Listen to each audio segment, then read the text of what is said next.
Thank you, Felicia, for standing by. No problem. Happy to be here. All right.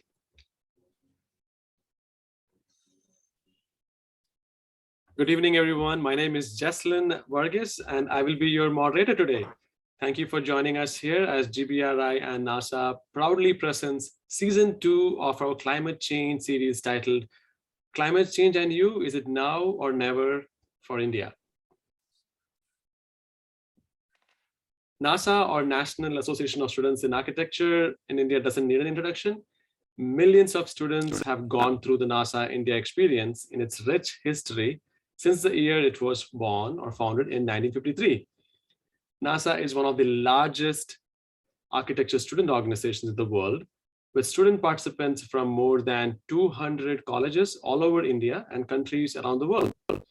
The main objective of NASA India is to create a platform for architecture students to learn and interact, engage them directly and indirectly through both online and offline platforms. NASA India conducts events, conventions, seminars, workshops, design competitions and trophies, and many other activities.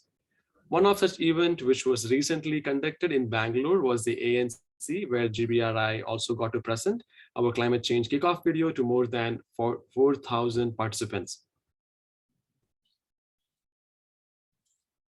For those of you who may not know GBRI, it is my pleasure to introduce you to GBRI. With more than 500 online courses and 23,000 students worldwide, GBRI is the premier sustainability education platform in the world. Since 2010, we have educated more than 100,000 students from around the world. We are a privately owned online gamified education platform with a mission to make sustainability resources available and affordable to everyone across the globe. We're located in New York City, so am I, and with the presence around the world, we are a USGBC education partner, an American Institute of Architects education provider, partner of Collaborative for High Performance Schools, and the State of Rhode Island's Energy Efficiency Council. We believe a truly sustainable future must also be an equitable one, where every human is treated equally and fairly. Our mission is to make sustainability, health, and wellness available and affordable to everyone around the world. With hundreds of courses surrounding the topics of energy, water, LEED, net zero, green buildings, energy modeling, daylighting, BIM, health and wellness, to name a few, Learning HUD at GBRI is one of your stops for all your sustainability education needs. We are also a proud partner of the UN SDG, the United Nations, for its 2030 agenda, where we create free courses and social experiments related to the 17 Sustainable Development Goals you see on the screen here.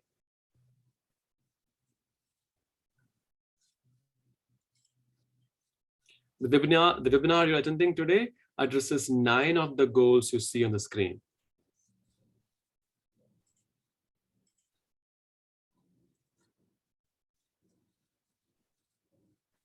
Earlier this year, January 31st to be precise, we kickstarted our Climate Change Ambassador Program. This was our way to engage professionals and lay people alike and hopefully encourage meaningful actions. On the screen now, you're looking at on the agenda and list of folks who delivered this webinar a few months ago. I want to take this opportunity to thank each of them as we begin our new episode here with all of you guys. This session is available on demand, and this was telecast as a seminar at the recent NASA convention in Bangalore, where more than 300 students earned the Climate Change Ambassador, the Trailblazer badge.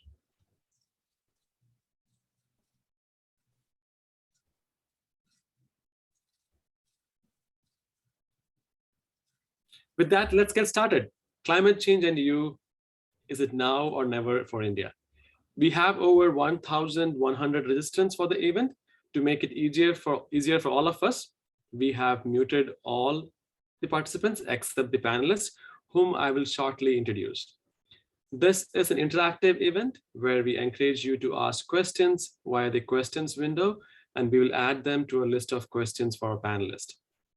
Any questions unanswered during the session, we will get it answered and post it with the recording, which will be available to all of you and any more students who may want to watch it later. This is a gamified event, meaning we will play a game of Kahoot in the end of the session, and all of you will earn your first climate change trailblazer badges. The evidence for climate change is compelling. As a community who believe in science, we may not need any more evidence to get compelled, but it helps to understand where we are now. So let's look at some numbers. Data is extremely powerful when it's accurate, and I find it intriguing.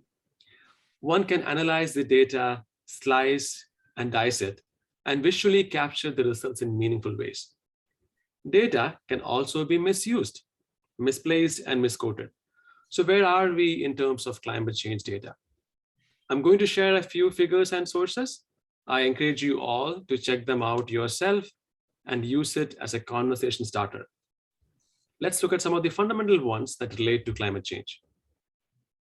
The chart here shows the total carbon emissions expressed in billion tons or gigatons. These are emissions from burning of fossil fuels for energy and cement production. Land use change is not included in this data. So let's take 1950 as a baseline.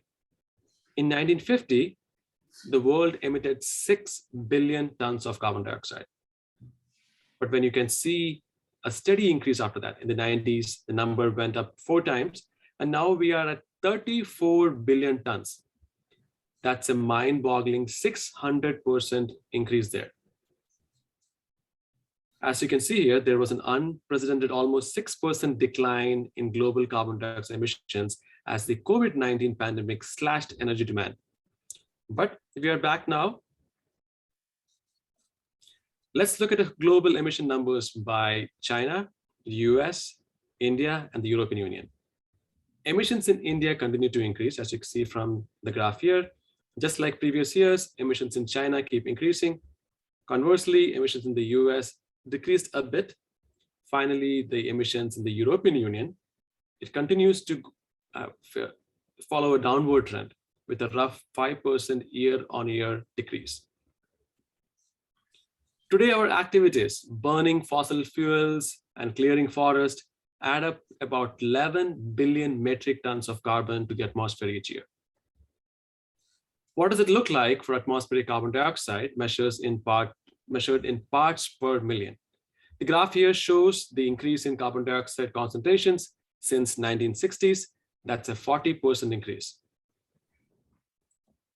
And what does that mean for global warming? Here you can see the correlation. You can see how carbon dioxide levels and temperature go hand in hand. Global warming led to 2020 and 2016 being around 1.2 degrees Celsius hotter than the average temperatures during the 19th century. Each decade is hotter than the last, and we seem to be making new records. If you were to use our current performance in terms of emissions as an indicator, it doesn't look very good. In addition to our continued emissions, the amount of future warming temperatures very much depend on how humanity will act to counter global warming.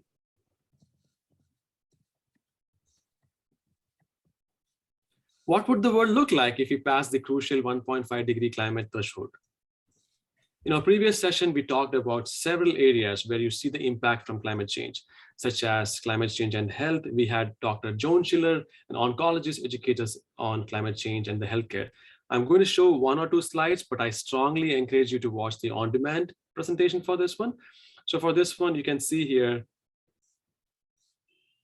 how intertwined these consequences are with each other and the health effects they produce. For example, the smog that you see in the cities like Delhi or Shanghai or even New York City that comes from cars, trucks, and power plants contain fine particulate matter or PM 2.5 or even less. These particulate matter is also carcinogenic, meaning it can cause cancer and can also have adverse health risks such as asthma, heart disease, chronic obstructive pulmonary disease like COPD, and more.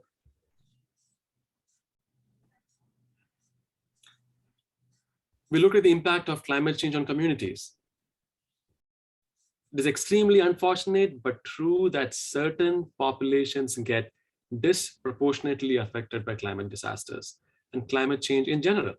This is true in India as well, if we look around with empathy. Last but not least, we also talked about climate change and biodiversity. At times, we humans seem to forget we share this planet with millions of other living beings. So these are some of the numbers that were shared during the session. I will definitely again encourage you to check it, the on-demand version. We also covered climate change buildings, which is what I'm going to use today to set the stage as we welcome our speakers. Why buildings?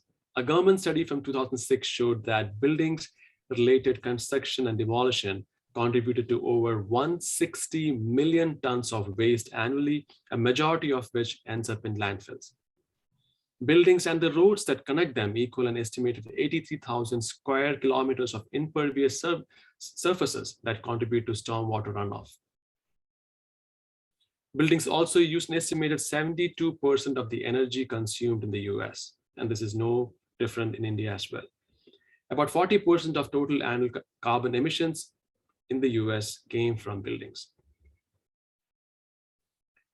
The continuation of these building methods in response to population's growth will contribute to increased pollution, global warming, and resource consumptions.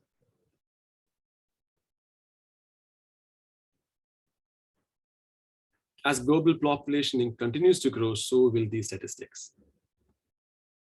From environmental to social impacts, climate change is changing more than the global temperature.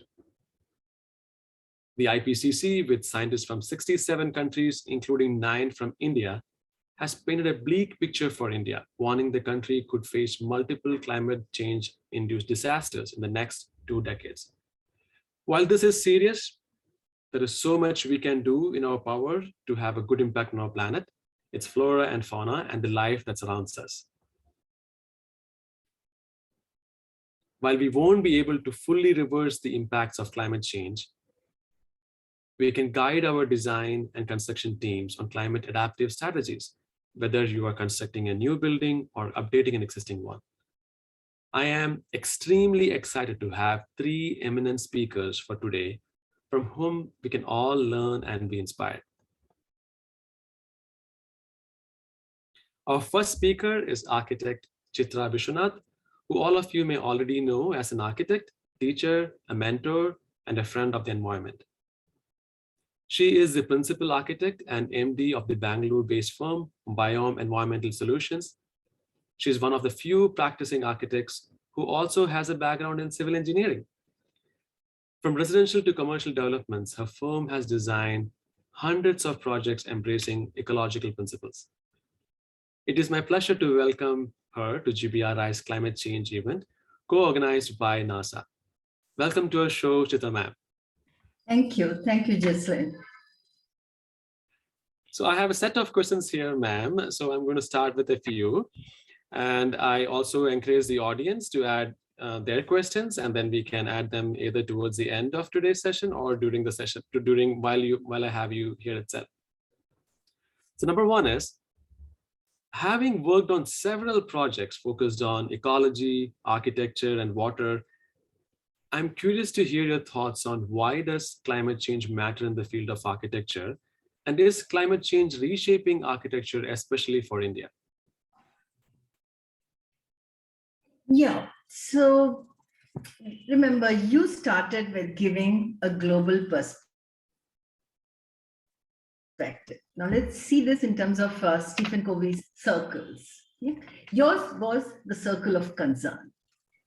As architects, we are great, and we are part of the 2 circles, circle of control and circle of influence. And I think it's most important when we know the concern is so large, because every action we take has this huge repercussions, and it moves across thousands of kilometers. So it's important that as architects, we work on our choices and thoughts. And we see that in India, there is quite a shift. India I think most of the Indian architects did criticize the kind of influence they were getting. Because our concern is not merely that we build buildings, but also of the whole, the populace. We're concerned about for whom are we building, with whom are we building, and where are we taking the resources from. And that had begun when modern architecture came into India. Yes, we went off track after opening of the economy, but I think we are back to looking at the architecture of concern.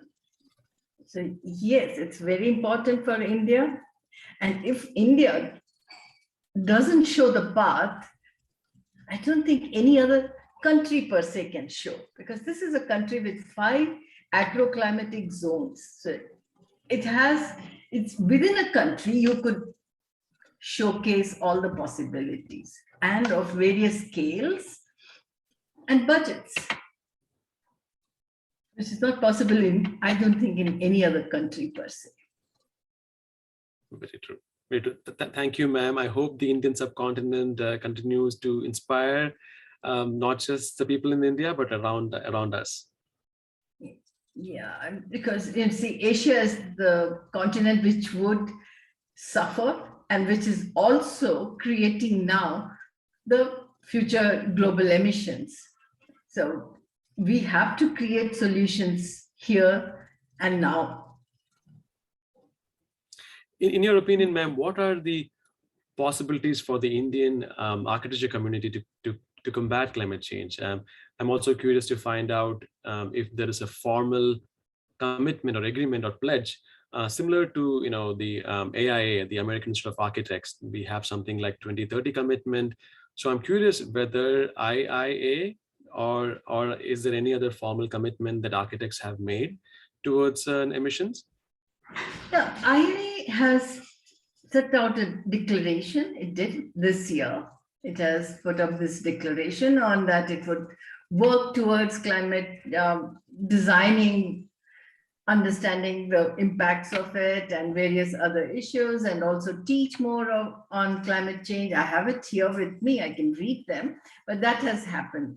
COA hasn't done, that is the Council of Architecture hasn't done. It's thinking of creating a committee where they would work on how do we project the thoughts on climate change, because it's a different scenario here, especially when we start looking at our Human Development Index. So we cannot shy away from that fact, okay? Construction industry is the industry which also helps with the economy. It also employs the largest number of people in India after the agriculture sector. And agriculture sector is changing, and it is mostly the people from the agriculture sector who come into the construction industry. So construction industry is something which will grow in India. And when that's happening, how do we tackle climate change when we, like you said, we keep getting data? So in fact, what most of us are looking forward to is becoming a lot more decentralized and granular data and working with that. So I teach a course where we talk about knowing your neighborhood in 1 square kilometer, which is quite large, but know about it. And what can you do there? What kind of actions you take? And we go beyond saying, okay, plant a tree that will reduce that much of carbon, but how do you make it that the places and spaces are for everything and everyone? This is, I pick up from Charles Achille Mbembe, a philosopher from South Africa, who says that the future, we cannot be having it very anthropocentric, but let's look at it for everything and everyone. Because we lose when we lose the other species around us. So what here in India, most architects are looking at is not being just architects, but being part of an ecosystem and collaborating with various other professionals like biodiversity experts, water experts. Energy is something now given, but much more than energy alone. Thank you so much for sharing that, ma'am. I agree. Sometimes when we start our professions, we have this silo mentality where we work in a silo. And I think that's something that we have to change. We have to look at others who are not in our box. We should try to be empathetic to understand where they come from, what are their thinking. That way we can better understand them, not just the people, but also not just the professionals, but also others who are less privileged compared to us. And I love the idea of knowing your neighbor, 1 square kilometers. That is something, once you know your neighbor, then you will have better empathy for them, and you will have meaningful actions that wouldn't hurt them. It could be a dog or a cat or a plant or anyone. Your neighbor could be any of these above. And once we have that compassion, I believe we will be in a better place. And I love the idea that you are encouraging all architects to think beyond the norm, think beyond the architecture that we probably learned in, or maybe I'm also hearing there should be some unlearning that is required to happen, doesn't it? It's difficult, but I think architects can get to learn a little more than just the space making. And there's no need to unlearn, because we still need to make good buildings for the future. And so with buildings, we have to make better cities and better spaces. So I think what we can do is to add a little more learning. I think we don't do enough sometimes. We could do more. Thank you, ma'am. Is there an example or project you like to talk about that highlight climate adaptive design? Yeah. So do I have to show it as a presentation? I talk about it. You can talk. If you have a slide, you can share screen too. Okay. Well, I'm talking about a project we did in Bhopal. And I must say, because it's not merely designing a building, it's a lot of conversations.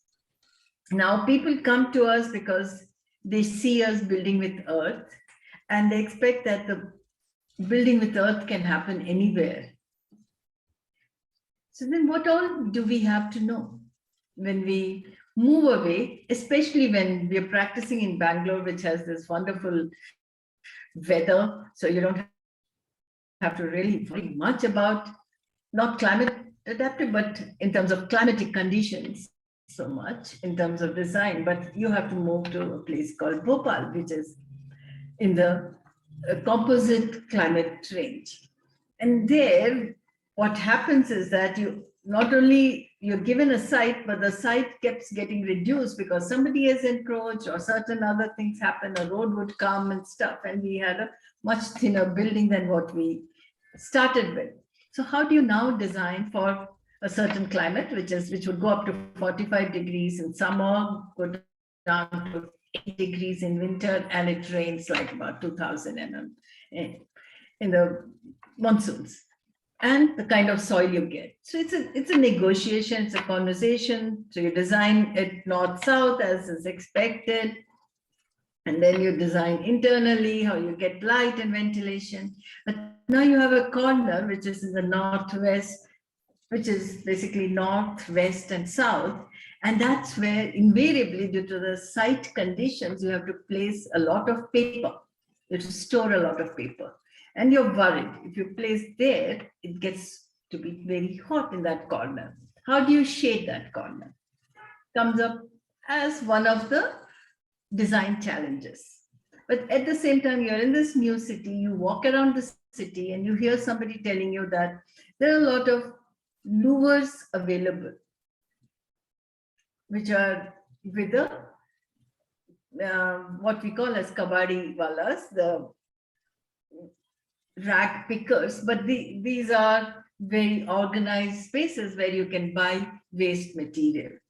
And 7 years on, the this is part of the design, is that we will have in north, west, and south some kind of a shading which would happen, and we would be using the louvers available from discarded by Indian Railways.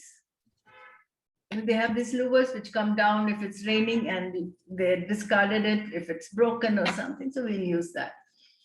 And 7 years on, there are no louvers available. No, there are louvers available, but they're no longer the aluminum ones, but they're only the fiberglass ones. So here is a learning that no longer will you get metals as waste. Now there is a new material which is waste. Personally, or in terms of a larger idea that you're going to be using natural materials, you would not use plastics would come at you. And you'd say, no, this is what's available, and plastics are new material. And you use that as the shading device. And you love that building. But besides that, how do I now use black cotton? That's a soil which cannot be used. And then my colleague Anurag worked with people who manufacture fly ash bricks, and then in Bangalore with a facility here, a scientific facility here, you mix different kinds of soils, fly ash, and the sand, and a bit of lime, and make a new block. So what you're doing is that you are using the material, but you're bringing about a little change where this material would have been otherwise turned into a burnt brick, which emits a lot of carbon, which uses a lot of energy. Instead, you're using the technology which is available for making fly ash blocks, which as such are not very good in terms of their finish, which would require plastering and painting, etc., to protect them. But because you have added a soil clay content, they are better and they can be left exposed. So as an architect, you bring in not merely a design element, you're bringing in a way of construction possibility, use of that soil which will otherwise be wasted or put into a landfill. You're using material which otherwise would have been again gone to a landfill and never used. You're giving an idea of what you can do new, while, to be very frank, is something that you're enjoying doing. You're not just doing it for the purpose of, okay, I'm changing the world, but you have to be in the flow. And Absolutely. this is where we like our interventions to be. There's another project which is near Mumbai, where we've been associated for 13 years. And again, we brought in earth construction. And what is that now the teams of people who make earth blocks, while they're also going and constructing for others. And there's less and less of brick kilns happening. So how do you bring about a change? So that's where, when you decide, these are your actions, you are able to influence people. And that's where it's important that architects think differently, think holistically, think for an ecosystem. Thank you, ma'am. Is there a name for the project in Bhopal that students could search? Or is there a... Yeah, I'm sorry, I missed. It's Eklavya, Office for Eklavya. Office for Eklavya. Thank you so much. We'll have our team to search it, and then maybe if you have a link, we will definitely share it with the students. Mm-hmm. Apart from architecture, ma'am, it seems like you also have a passion for teaching and connecting with the youth or future architects. Can you share a little bit more about it? You would be a wonderful mentor. So I'm curious about that aspect. But I really like teaching, but in fact, you won't believe it, I really like teaching online. And during the first lockdown in India, I took a studio at CEPT, which was called Design an Ecosystem. In fact, it was called a retrofit and ecosystem. I call it retrofit because not repair, because retrofit means you will make something better than what was broken. It's not bringing it back to the way it was. Got it. I feel that's the way architects have to work. They have to better it. So in that, there were about 13 students in 11 different cities, and we were working at that 1 kilometer radius area. For them to be walking and noticing what's happening around them, and what would they put as an insert to say that it's needed in their place. First they learn and they imagine an insert, and usually it was a large public space, and then they were given that you have your own plot of land where you're living. Because most of them they had either living in a flat if it was in Mumbai or Ahmedabad, but otherwise they had plots of land. And how would you design for all of us, the 13 of us who were part of the course, but also to think of what you thought is needed in a public space? Could it be in a space which is private? Because we were looking at, again, Achille Mbembe and doing everything, every design, every thought for everything and everyone. So how would you design now? Let's say you're saying a large house, a house for 15, 20 people who can come and go. So looking at a future society. So this is how I'd like to be talking to students, that there's a big difference between right now business as usual, including the family, I'd say typology, to how people would live in future. And people would live in future much more cooperatively and collaboratively. Though they would also be extremely self-aware, but I think the future is of collaboration and cooperation. So how do you live like that? Thank you, man. Looks like we both have a passion for online education. I agree. When you interact online, you could interact with almost anyone from around the world.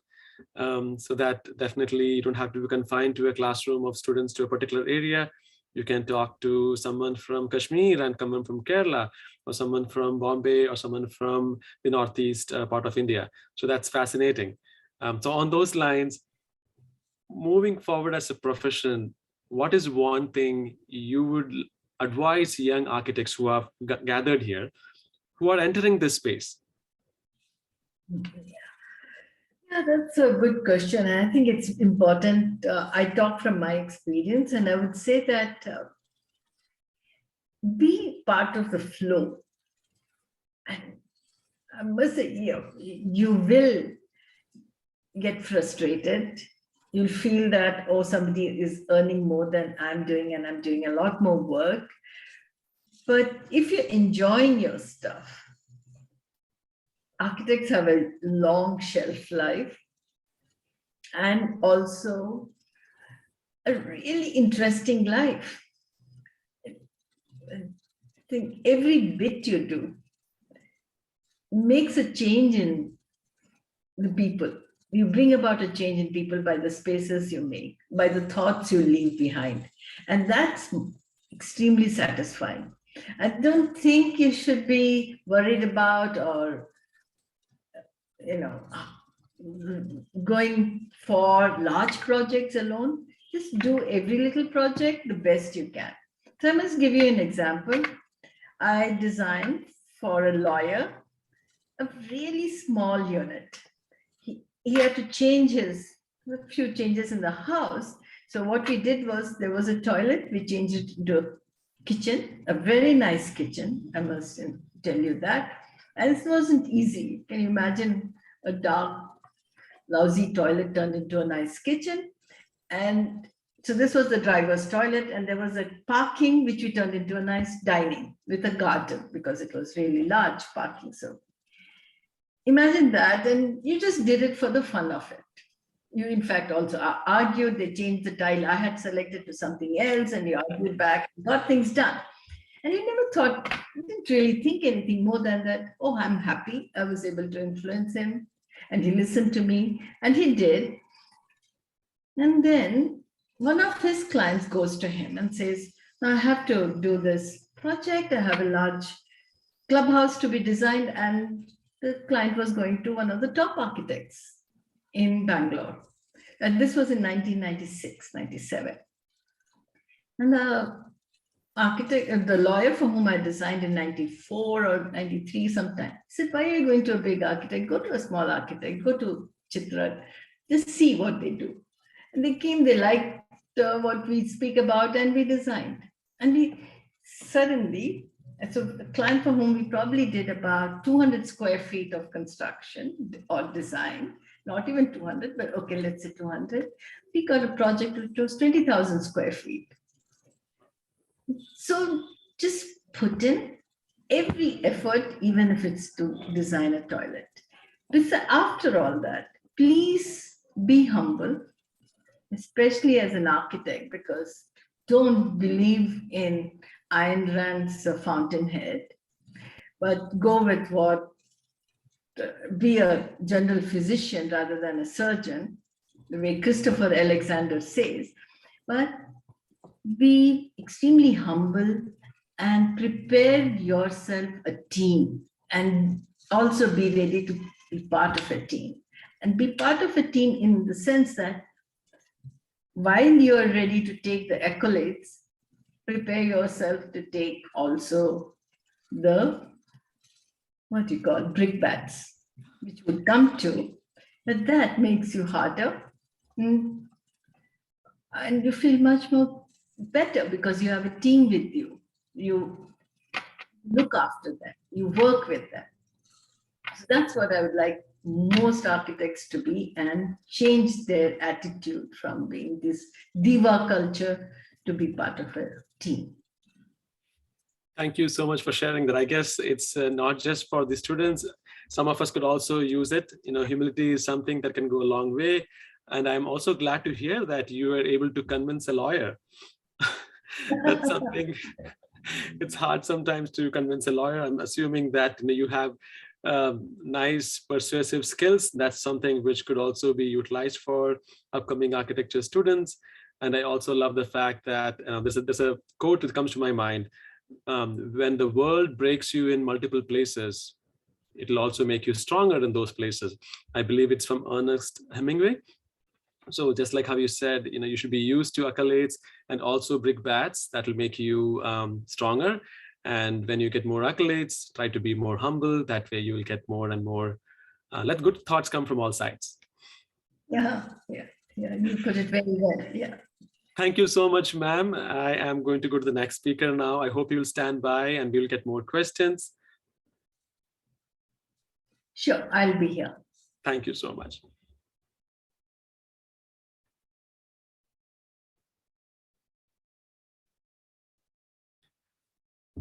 Our second speaker is Sita Raghupathi. She is a principal urban designer of Seagull Studio based in Chennai. Sita Raghupathi received her Master of Architecture in Urban Design from Harvard Graduate School of Design and her bachelor's from Anna University in Chennai. She is the founder of Seagull Studio, a master planning and architecture consultancy firm based in Chennai. She's also a senior consultant for the World Bank, the Asian Development Bank or ADB, and the CITES project with the National Institute of Urban Affairs. Sita specializes in master planning and urban design and has over 15 years of extensive experience in projects in Singapore, India, Thailand, Malaysia. And I was fascinated to read about her art project in New York City. I have to definitely go and check on that art project, Sita. I saw that you co-curated an exhibition titled Mapping the Cityscape at the Center for Architecture in New York City. I am intrigued by it and I'm going to check that out. Welcome to our climate change event, Sita. Thank you, Jesslyn. As you mentioned, this online forum allows us to connect to New York, Chennai. So I'm able to vicariously live in New York this evening here. So, wow, so you're in New York. Lovely. Thank you for the invite. It's been really exciting to hear Chitra ma'am speak, and I look forward to also, the session ahead and interacting with the students. Over to you. Thank you, Sita. I didn't know that you were in New York. Perhaps we should get No, together. I said vicariously. I'm sitting Oh, very much sorry. in Chennai. So, yeah. All right. So here is a question. I have a few questions, just like I had for Chitra ma'am. So having worked on multiple urban scale projects from Singapore, Thailand, India, and in New York, I'm curious to hear your take on the role of climate resilience in urban scale development. Sure. I think, you set the context really well. As we all know, human-induced climate change has impacted weather and climate across the globe. Issues of drought and precipitation, excessive precipitation, heat waves. These are headlines now on a daily basis, something that was, few and far between. We see this almost every day, almost every city and country. And with the increased global warming, the effects of precipitation, as well as, associated flooding, these are expected to be affecting Africa, Asia a lot more. And, if you look at coastal cities, one of which is Chennai, where I come from, the combination of, extreme sea level events, let it be, the sea, storm surges or sea level rise, coupled with a lot of rainfall, can make flooding a very, very serious issue. Often many cities in India, we go through this whole news cycle, and then by the time it's next year, we've forgotten and we're, sort of in the same boat again, no pun intended. So, these effects are also very, very, acutely seen in areas that are rapidly urbanizing. And not just that, as you rightly mentioned, the vulnerable population, the poor, the migrant workers, and, the children, the women. These are the kinds of people who get affected quite in an extreme way. Suffice to say, climate change and resilience planning is a foundational element that we have to think of in urban design and planning for the future. And when we say climate change, both adaptation and mitigation, and of course, disaster risk resilience to cope up with some of these extreme events. Now, setting that context, recognizing this, I think almost all the urban scale projects that I work on, there has been a conscious inclusion of climate resilience. And this transcends scales. If I look at a very meta scale of a regional approach, I had the opportunity to work on the National Capital Region's regional plan, reviewing some of the plans that are coming up for 2041. And here there is a conscious effort to bring in climate resilience as a functional plan. There is a focus on sustainable development attaining SDGs, but at the same time, looking at how one could create a green national capital region, address issues of floodplains, protecting water bodies, all through a sort of an ecological planning approach. So at the one extreme, at this meta regional planning level, there is this conscious inclusion in almost all of the projects. And then I will go to the other extreme, which is at a micro sort of site level scale, where I've been involved in developing climate resilient shelters in the Pacific Islands. And for those of you who are familiar with Pacific Islands, they have this issue of tropical cyclones category 5 and extreme destruction and access to resources, infrastructure, major issues there. And in this particular project funded by the Asian Development Bank, we are looking to build disaster shelters. So during emergency time, these become these safe havens for the population to sort of gather for a few days to a week. And at the rest of the year, it becomes a community space. So the trick here is, how do you work for this sort of a category 5 structural requirement?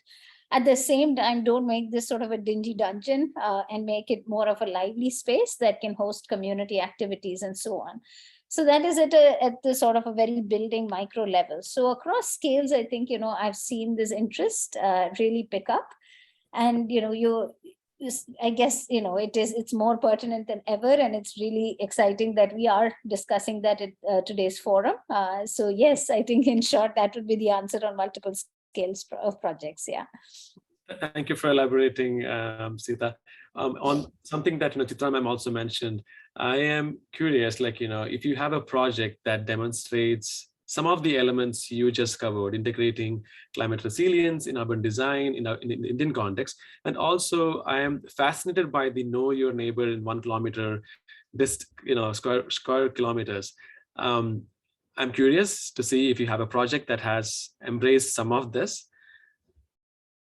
Sure. Thank you, Jason, for that. I think I spoke about the regional context, and at a planning level, there are these policies and concepts that are at 30,000 feet. But the devil is in the details, as we know. So as we get to the urban design and architecture scale is when these policies start to convert into sort of project level interventions. And one of the projects that I would talk about is also an ADB funded project called Inclusive, Resilient and Social Housing for the Urban Poor. This is with the government of Tamil Nadu, which I've been closely associated with across a number of years. And as Chitra ma'am says, it's tons of conversations, lots of fighting with the government and trying to push the envelope. But then there is a equally interest and momentum from the government side to adopt some of these climate resilient practices. So as we look to build for the urban poor, climate resilience has become sort of our forefront and focus area. And we're trying to demonstrate that if you can bring this upfront into the planning and design process, then it can go a long way. It's just a little to additional no cost, and it can improve the lived experience of the community and quality of life of the inhabitants. So if it's okay, can I share some slides to show some? Absolutely. Yeah, absolutely. Okay. Just give me a minute, and please let me know if you can see my screen. Yes, we can. And do the slides move? Yes, they do move. Oh, okay. So yes, let me take you through a couple of images that can sort of bring to the fore some of the issues I'm talking about. This is a picture of a typical public housing project in Tamil Nadu. And as we know, Tamil Nadu has a rich history of housing. And there are very many good things that can be said about it. But then there's always this focus on cost efficiency and speed. Not that it is a bad thing. We have a lot of people to house in a very short time.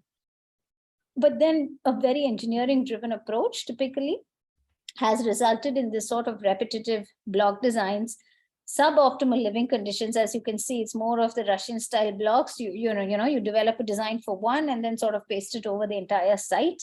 There is no sense of place, no sense of orientation. Leave alone, issues of climate resilience. So this is sort of the point where we're at.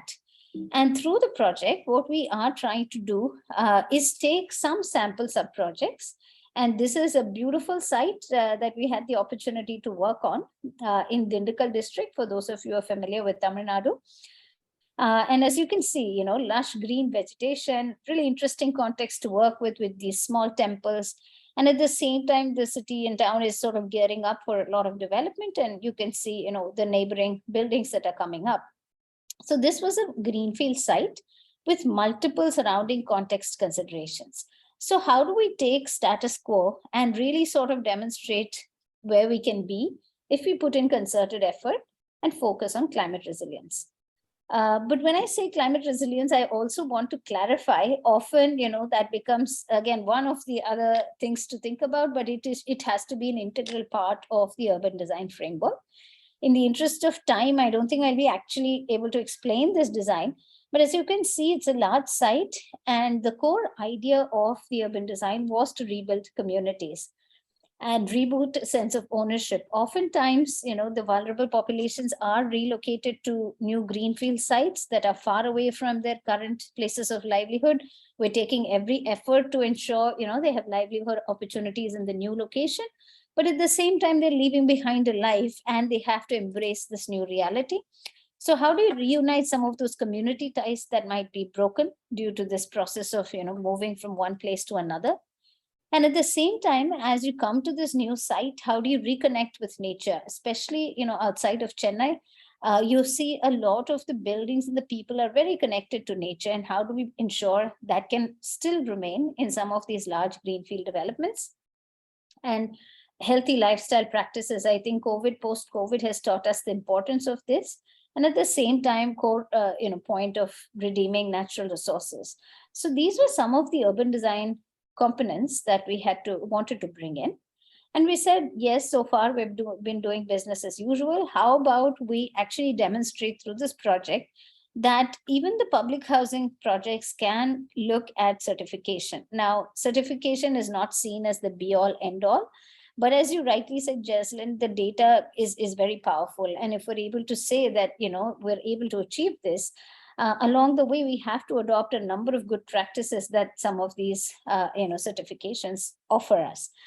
So we said, we gave a concept design and said, if you build it just as it is, you will already get a 3-star. And then if you look at pre and post construction techniques, you can pick up that other star. And then eventually, if you look at for fixtures and appliances, you can get to a 5-star. Fully recognizing, with budget considerations, you're not going to be able to do this on every site. And there's tens and thousands of, people and so many sites to be worked on. But at least can we do sort of one model community? And that was the idea. I, again, would not be able to get into the design aspects in the interest of time, but it had about 1,200 units we had to house. As you can see, we tried to create this idea of distinct neighborhoods while we allowed for this large landscape spine, which was influenced by the wind direction. In the coming slides, I will talk about how we did that more scientifically. But the building orientations, etc., were sort of responding to the wind, daylight, and other considerations. And from an urban design side, we tried to maximize views to the hills on the south, some temples, etc. And we created public spaces that would connect back to the central spine. And from sustainability point of view, we talked about preservation of the existing nature and green cover, water and waste management techniques. We tried to optimize thermal comfort by placing building blocks and open spaces strategically, and created a variety of open spaces. At the end of the day, from an urban design point of view, the spaces and how people interact with the spaces would be sort of the real, a really interesting part of the design discourse. So we try to focus on that. Justin, just to check, I hope you're able to hear me and the slides are moving. Yes. Okay, just a couple more slides just to talk about how we took this scientific approach. And, many students today, I'm sure, are learning these or interested in learning these. And we said, we have all of these simulation models available to us, so why not apply it? And, there's several things we did, as you can see on the screen. But in the interest of time, I will talk about the wind modeling, which is computational fluid dynamics, and also irradiation. With respect to wind flows, as I said, the western area was where the wind was coming from, the predominant direction. So, we did more than a dozen iterations to get sort of this profile. My focus was to ensure the public spaces have the darker green, which is where there's better airflow. So some of these big public spaces are always, comfortable and breezy, and people just want to hang out there. While some of the duller green pockets are in the lesser used areas. At the same time, the government said, do whatever you want. Climate resilience, yes, we are interested, but make sure it's no less than, not even a single unit can be compromised, because we need to build these many units in this site. So then it became a very complex negotiation. We had to introduce some cutouts to get the wind to flow from the western side down to the eastern side of the site. And every time you did this red box, you're going to lose a unit, a second unit, and then how do you compromise and put it back somewhere else? There's issues of cost constraints when you go taller. Again, there's also the community, preferences. So all of these interesting conversations, negotiations allowed us to sort of say, okay, this layout definitely would be thermally comfortable from a wind point of view. And then we overlaid the heat aspect. As you know, Tamil Nadu and many parts of Tamil Nadu notorious for the heat waves. And, it's hottest here in this part of the country. So we did a modeling that showed, the irradiation distribution over time. And we said, 12 to 3, no rocket science. This is the worst period where people don't want to go out. But can we design our spaces so that, we can make them comfortable even in this time period? That means, consequently, or it would be comfortable all times of the day. So a lot of studies, we looked at the existing vegetation. We said, how can we craft the public spaces around this existing vegetation so there's natural shade? We created a lot of public space interventions, again, to further this aspect. And we literally divided the site into every inch, and we mapped out, this is the area where we expect more wind to flow, but at the same time, it might be quite hot. So we tried to map this and said, this is how some of these spaces are going to behave from a climate perspective. Now, how do we program it? So for example, if you look at this bottom part, this is going to be a place which is relatively on a cool to warm zone. with very high wind, and it's got beautiful views to the hills beyond. So we said this would be a great place to have the market. Now that becomes their livelihood.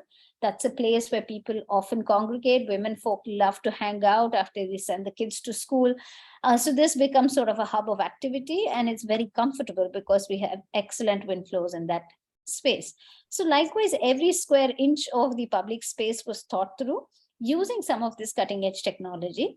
And so that we have this empirical evidence that we can rely on as we get into the construction phase. At a block level, this is typically how the current public housing blocks are. They're very long, narrow corridors. There's not much intervention on the facade, and often people think, oh, elevation, it's going to cost so much more. But the point here was not necessarily the aesthetic, but how can you create meaningful facade interventions or block level interventions? So we studied where the buildings could have cutouts. Again, this is through simulation. And we said, we strategically place them, not just for the wind flow, as you can see, but also the relationship to the courtyards at different levels. So one looks out onto this public space that automatically creates a sense of safety. So urban design and climate went hand in hand in terms of considerations. And this created a number of social spaces, not just at the ground level, but at different levels of the building. And finally, at a unit level, this is what people are, these are the kinds of spaces people are living in today. As you can see, a very, very dark kitchen. Chitra ma'am talked about, remodeling a toilet or kitchen, and you can see this is not much better. There's literally little to no ventilation, lack of universal accessibility. This is another issue.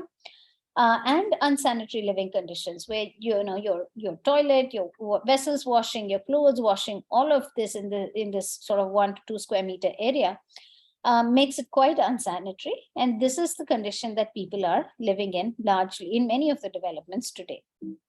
So at a unit level, we wanted to influence the layout, and we talked about, minimum sizes for spaces. Of course, your regulations stipulated now to a large extent, but we tried to push and pull those variables. There was this outer cost envelope we had to work with, but within that, we tried to redesign. We created simple interventions like creating a ledge so one could have a potted plant, at the same time could actually use that to dry clothes. But where we place the windows, how many windows, of what size, these are things that, were carefully thought through from a climate standpoint. We backed that up again through a lot of analysis. So we said, if we had 1 window versus 2 windows, and often, as we know, public housing, there is the corridor on the other side. So we have only a single-sided ventilation option. And we said, for us to achieve some of these numbers that get us to the comfort zone, how exactly should we design our fenestration? So a lot of these aspects went into the unit design. And eventually, this is one of several images that kind of show what is the environment we are hoping to create. At the first instance, you see a lot of open space, which typically was not there in previous projects. And in this open space, introducing natural native vegetation, functional benefits, climate benefits. How do you design the public open spaces? That becomes an important consideration with the primary school and spillover areas. The entire west sort of path for the wind to flow through. And importantly, bring in aspects of inclusion in the design. So that, I think, I tried to compress a lot of information in a short time, Jesslyn, but I hope that explains, one project where we took up this idea of climate resilience, applied simulation, and we are really excited to get to the next stages of this effort. Thank you so much, Sita. That was very inspirational. Let me actually look at the time really quick. So I may have to skip a couple of questions and then we come back to you too. Let me, Sure. Can I share my screen again? Sure. Perfect, thank you. Let's see where we are. So I had a few more questions. Since we have the time issue, I'm going to skip to the last one here because Sita, this project that you just explained, it is definitely something personally I'm also interested in, because public housing and something like that, we would love for you to come back and give us a full-blown presentation if you can. That will be amazing for all the students. One last question I have in those regards is, it's impressive that you returned to India after your advanced education abroad at Harvard. when so many Indian graduates, myself included, settle abroad, what was your inspiration to return back to India? I get this question a lot because some people thought I was crazy. Some people thought it was a great move. But really, coming back to India was a conscious, part of my thinking process. Even when I applied to study in the US, it was always in the back of my mind. But I did want to get that international exposure. And I had a great 10 years, working, studying in the US and then in Singapore. We're working with the Singapore government on several projects. I really could understand, how public sector can work extremely efficiently. And, across Southeast Asia, several countries and continents, it was a great experience and it provided a certain vantage point. And I felt it was, my responsibility to come and apply some of that knowledge in where I come from, where certainly the need for urban planning and design is loud and clear. So I think it was more of that sort of moral perspective that I always had. And I wanted to make sure I would keep that up for myself. And when the time was right, I moved back. And at that time, yes, I was apprehensive because I was leaving behind a clear and great career trajectory. I said, I'm diving into this, hadn't worked in India before. So, what is there in store? But 5 years down the line, I would say, it's been a great experience. There's just so much opportunity here to create impactful projects. And the country really needs all the, well-rounded talent it can get. Of course, there's a lot of learning, a tremendous learning curve, but also unlearning because India works in a very unique way. So one has to be able to navigate that. High and low moments, but at the end of the day, when you're able to contribute to your hometown, home country, I think that feeling is priceless. So, if I had to do this all over again, I would do this the same way. Thanks. Thank you so much, Sita, for sharing that. I hope this inspires many other students on the call who are looking at going abroad for their masters. And then in that moment when they question their decision whether to stay or to go back to home country, I hope this your story inspires them to make the right decision. So I have a few more questions for you. We'll come back to you once we. Sure. Yeah. Thank you so much, Sita.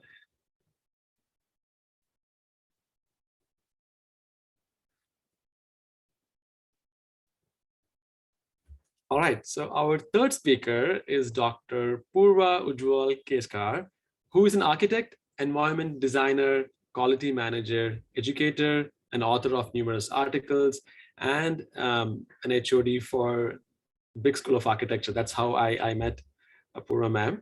She is the director of VKE Environmental, a consultancy firm with a mandate to consult on energy conservation, green buildings, and environmental planning. Her practice has won numerous awards, including HUDCO National Award for Outstanding Green Rated Buildings, LEED projects. She also serves as a member on various boards and committees at national and local level. Dr. Purva is an MPERLed expert with Bureau of Energy Efficiency, BEE, and she works with the Ministry of Power, has served as a member of Griha's Technical Advisory Committee, and is the co-chair of the IGPC Pune chapter. Currently, she heads the Big School of Architecture, as I mentioned previously. Welcome to our event, Purva ma'am.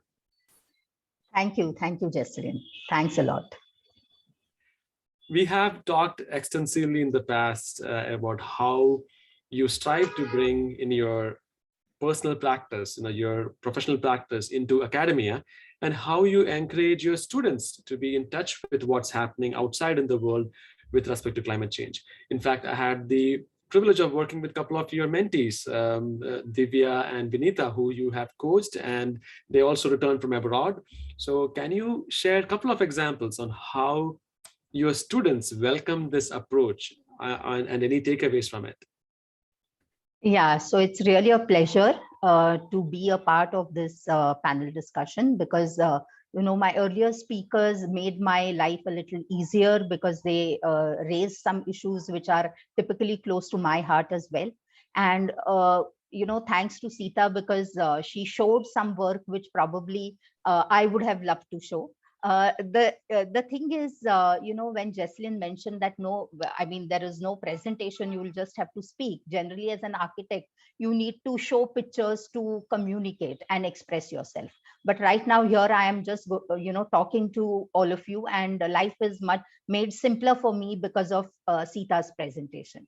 So coming back to, how do I really try and integrate my practice, which is VKE consultancy, with the academia work that I do at SMEF Brick School of Architecture. And I generally feel that, this practice of mine is exactly what Sita was mentioning about when she talked of analyzing the climate to render visual and thermal comfort to the occupants and make life more resilient for them in terms of water availability, in terms of energy availability, in terms of light availability, and in terms of overall access to social spaces and so on and so forth.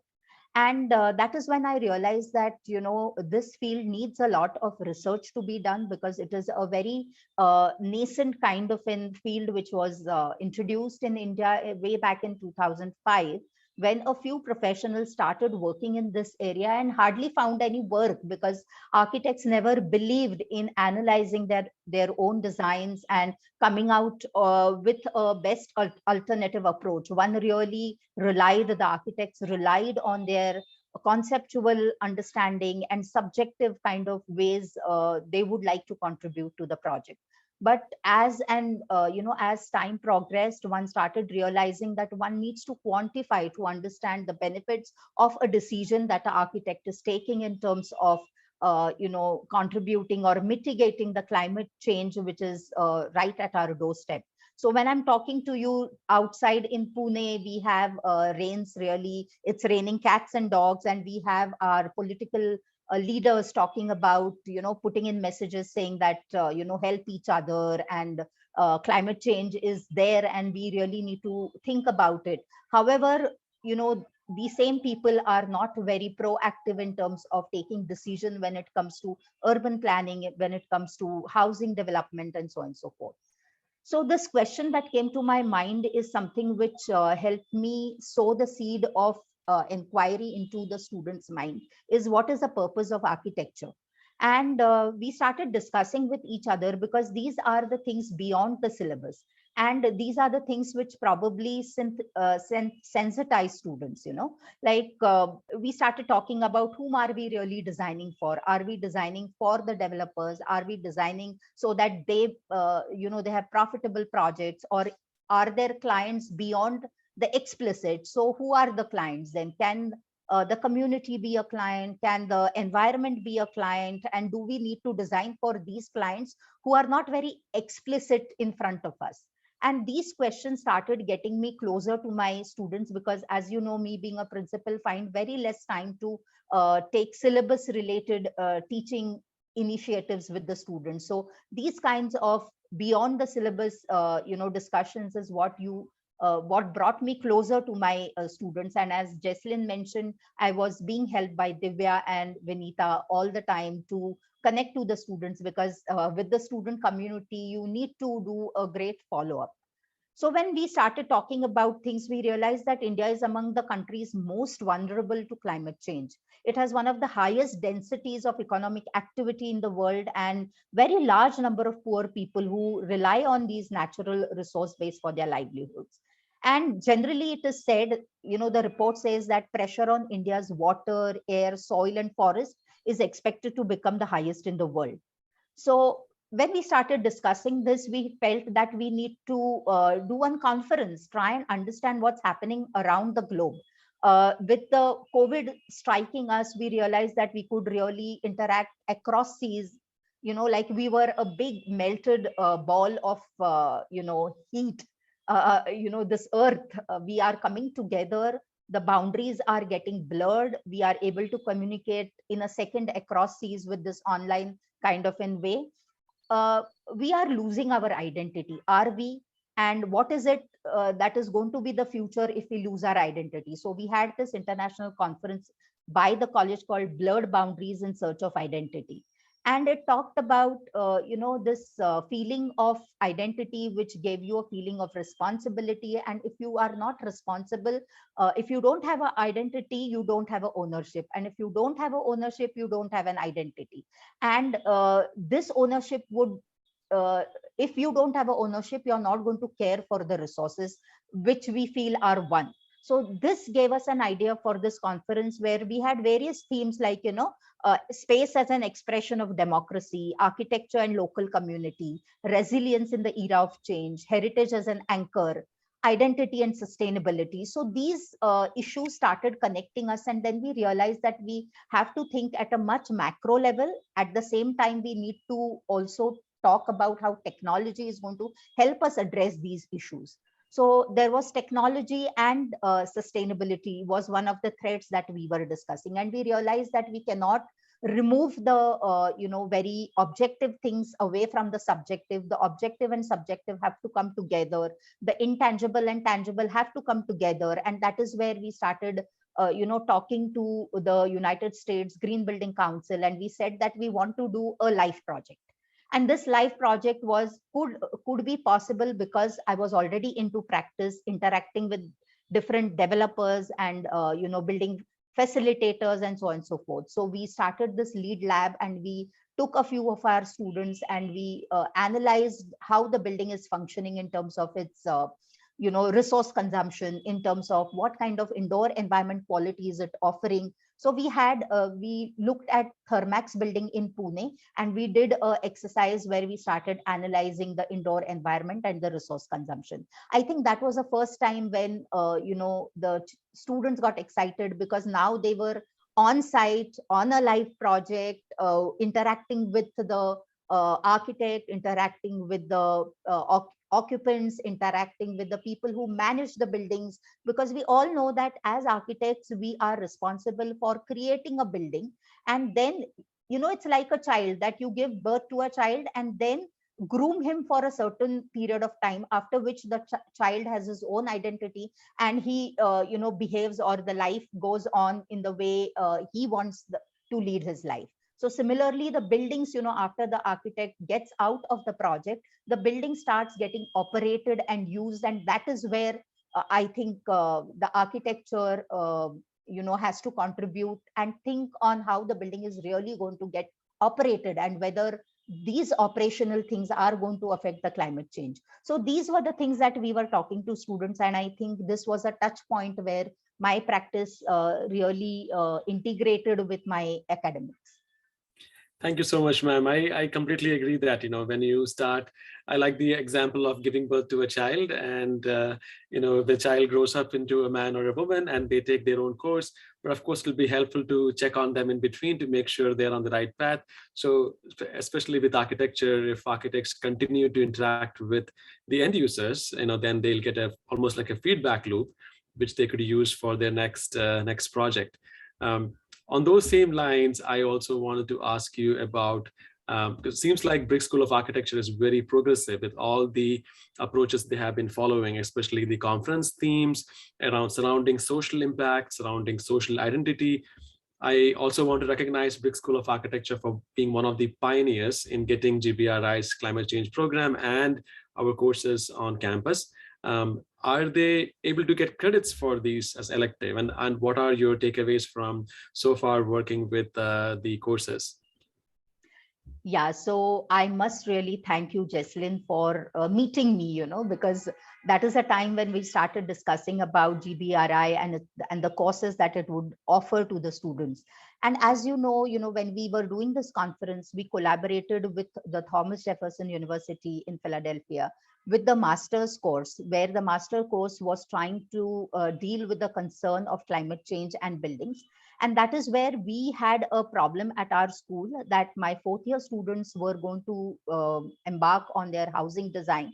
And we were wondering how to really sensitize the students to the entire understanding of maybe, the climate change, the ecosystems, and overall in terms of water management, in terms of waste management, in terms of indoor environment quality management. And that is where the GBRI courses came to help, because we as you know, these this content is not yet created in our schools, and this content that GBRI has helped us, or rather the faculty, to discuss these issues with the students in a very short time. So the students really took these courses, and we were happy that they had the basics clear before they embarked onto this collaboration, where they had to not only understand the issues, but also try and solve a few things when designing their housing projects. So this was a really good beginning with the GBRI courses. Also, I felt that this idea of giving batches in terms of sustainability champion, or right now you mentioned that there is a climate change ambassador batch that one gets if one completes a course in terms of the understanding of the concepts and the build some skill sets in taking up the courses. I think these targets that you have given helps the student to actually move ahead and take up these courses. So we had around 50 students who went ahead and took the GBRI courses, and it helped us a lot. Thank you so much, ma'am. I have some more questions for you, but I'm going to come back to it, in the later session. Looks like we're already 75 minutes. This is what happens when we all start having good conversations. We lose track of time. I think I would love to invite each of you to come in the future and do individual sessions, maybe 1 hour with Chitra ma'am, 1 hour with Purva ma'am, and 1 hour with Sita ma'am. That would be wonderful. So let me go ahead and share a few more things that I wanted to share. Thank you again, Purva ma'am, for sharing the experience of BRIC students with GBRI courses. We originally connected to BRIC School of Architecture through Fatima, a former student of BRIC and a GBRI ISP graduate who came through NASA. We are extremely excited about our partnership with NASA and how this can lead to more partnerships with other colleges and universities in India. Now that we heard from Chitra ma'am, Sita ma'am, and Purva ma'am, let's see what GBRI and NASA has in store for students as it relates to climate change. From environmental to social impacts, climate change is changing more than the global temperature. Not only does climate change impact our daily lives, but it also drives us apart. Climate change has an image problem, doesn't it? I was listening to BBC, a podcast, a few months ago when I was preparing the first webinar on this very topic. The images we see on the internet when searching for climate change sometimes only paints part of the equation. As responsible individuals, we understand there is a problem, but there is no point in continuing to talk about the problem every day and pointing fingers. Just like Purva ma'am mentioned, sometimes government officials will advocate for citizens to take action. At the same time, sometimes they are not very proactive. So we need solutions and we need to act now. While it's easy and almost convenient to see climate change problem in a silo and climate change solution in a silo, it's much more than that. It's environment, biodiversity, economics, social justice. It's sustainability of the planet, the people and the living beings thriving on it. Let's see how we can be part of the solution. Let's play this quick 2-minute video with a performance by our wonderful Liesel in the beginning. I hope you can hear it. Let me see. Let me make sure I'm also sharing my sound.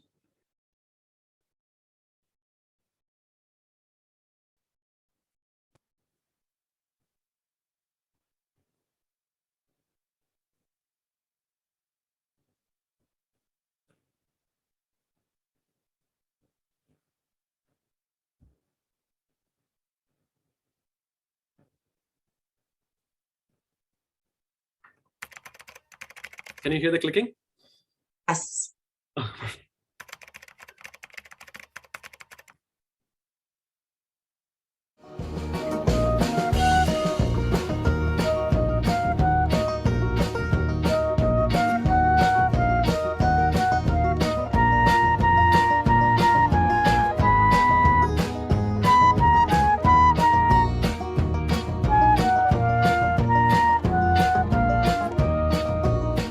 We need to wake up. We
Thank you for watching that video with me. And once again, thank you to Liesel, who performed in the very beginning.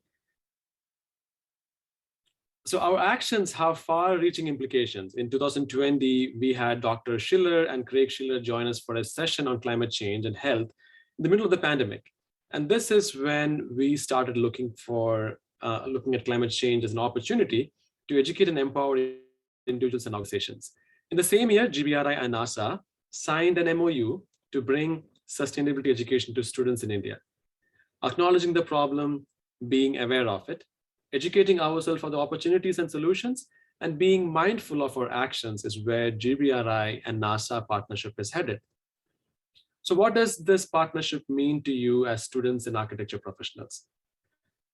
As a result of the partnership with NASA, GBRI has launched several sustainability programs, including internships. So I'm going to walk you through some of them. So here is a roadmap. We'll start with the Climate Change Ambassador Program. Then I'll talk about some sustainability credentials, applying for internships, and then taking GBRI with you to your respective colleges, and finally becoming an International Sustainability Fellow. So let's start with the Climate Change Ambassador Program.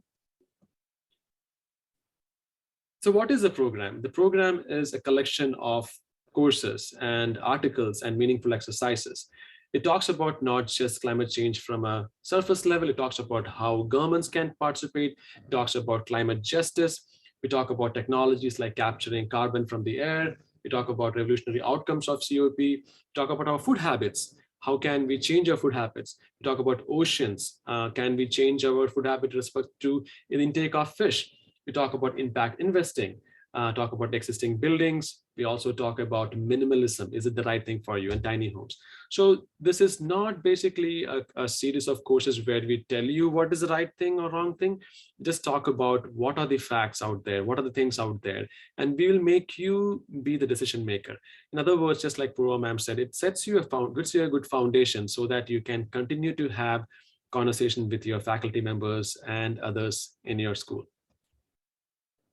It's a gamified program. There are 4 levels. By participating in today's session, you earn the first badge, which is the Trailblazer badge, which you can share online on LinkedIn and other platforms, followed by each level, like Warrior, Champion, and Ambassador. Each level gets you into courses and articles, which would lead you to the next level. Once you have become a climate change ambassador, it is time to explore the next opportunity, basically looking at the impact of buildings. So there are many credentials, just like Sita mentioned, rating is not the end for all. And there are so many rating systems like LEED, Griha, China 3-star, BREEAM, there is WELL rating system. I look at them as tools. They are tools for you to understand, and it's up to you how to use the tools. It's like many of those programs that Sita mentioned. There is CFD, there is building information modeling, there is energy modeling, there is Revit. So many programs out there, and it's good to know all the programs, and then you can utilize the programs as you see fit. So we have IGBC exam prep, LEED exam prep, WELL AP exam prep. So all of these examples are available for students once they clear the Climate Change Ambassador Program. Next is applying for GBRI internships. In fact, we had around 25 to 30 ISP graduates. As you can see on the screen here, they represent different colleges across India, and I had the opportunity to work with them. Just like Chitra ma'am mentioned, I started enjoying education because I feel like each of the students taught me a lot of things too. I learned so many things from them. I was inspired by the energy, the young energy, and we continue to be in touch. Many of them continue to help us in different spheres. So that is the list of all our graduate students from our ISP program. And last but not least, taking GBRI with you to your respective colleges. This could be a student body. You can take courses with have a telecast with your group of students, rerun them like a documentary, and you can engage in small projects where we can help you implement them. As an example, you are looking at a bunch of projects that we did through our students, more than 7 projects. We were able to help more than 500 families by distributing food kits, serving more than 3,000 plus meals, 50 plus COVID kits, and paying tuition for more than 10 students. We are not a large corporation. GBRI is not a large corporation. However, when we come together, we can make an impact. Once you have successfully navigated through all the opportunities, you will earn our International Sustainability Fellow Badge and continue your journey with peers from across the globe. So that brings us to what's the next step. So on the screen now, I have listed Harsha Varghese. She is our Director of Community Outreach in India. She is one of the panelists today. So she will reach out to many of you to see how we can work together. And we'll also let you know when you can earn the Trailblazer badge. So we'll have a quick Kahoot after this, a quick quiz. And after that, we'll follow up with you on the next steps on how GBRI and NASA can help you reach your sustainability goal. Okay, so let's take a quick moment to start our Kahoot. So Kahoot is actually almost like a quiz. So please go to this particular website on your phone, kahoot.it. You can type kahoot.it and then you can enter a pin. Okay, let me know once you are there. Then I am going to open the screen here.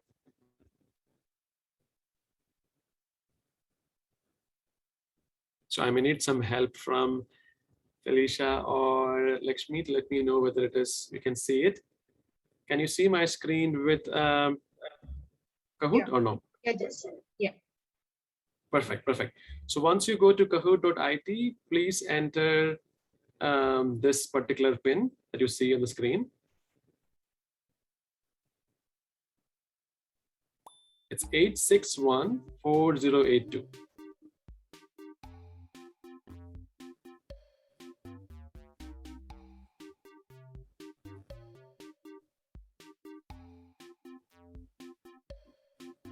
Perfect, perfect. I'm glad everyone is able to join. So far, we have 150 plus participants.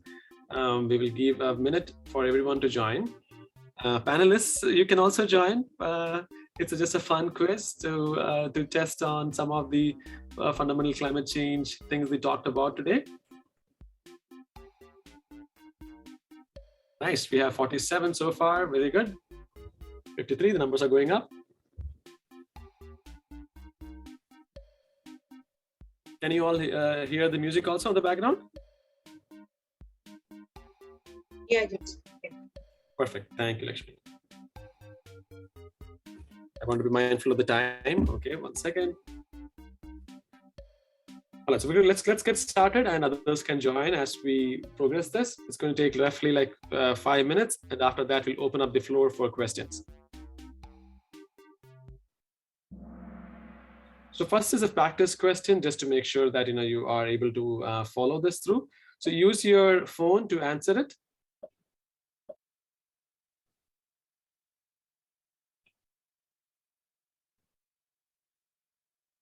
It's a word cloud. One word that comes to your mind when you see or hear the word climate change. You just type it in. There is 30 seconds to answer. The question is one word that comes to your mind when you see or hear the word climate change.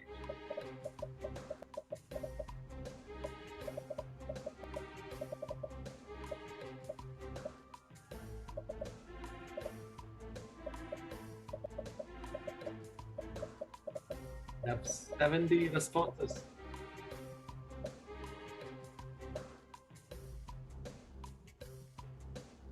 Let's see what they are. Look at this. Look at all the responses we have gotten so far. Global warming is the biggest one. That is the one most of you actually entered. Thank you for entering your choices. Now you know how this works. Let's go to the real fun part, the quiz part. Okay. What happens when carbon dioxide and other greenhouse gases increase in our atmosphere? There are 4 options here. So on your phone, you can select one of them or all of them. Average global temperature increase, average global temperature decrease, remains the same, or there is no evidence of average global temperature increase. Very good. We got all of them right. We got 79 right. Average global temperature increase when carbon dioxide and other greenhouse gases increase in atmosphere. Very good. So let's see who is on the top now. So we have NIBS on top, and then we have India 22 on second, Shruti on third rank. So now you know how it works. So the fastest you enter your answer, you'll get more points, even if it's the right answer. So enter it as fast as possible, and then you will see the leaderboard here for the top 5 individuals. True or false? Climate justice is centered around the ethical issues that arise from climate change. True or false? So this is something that we talk, I briefly mentioned about vulnerable populations.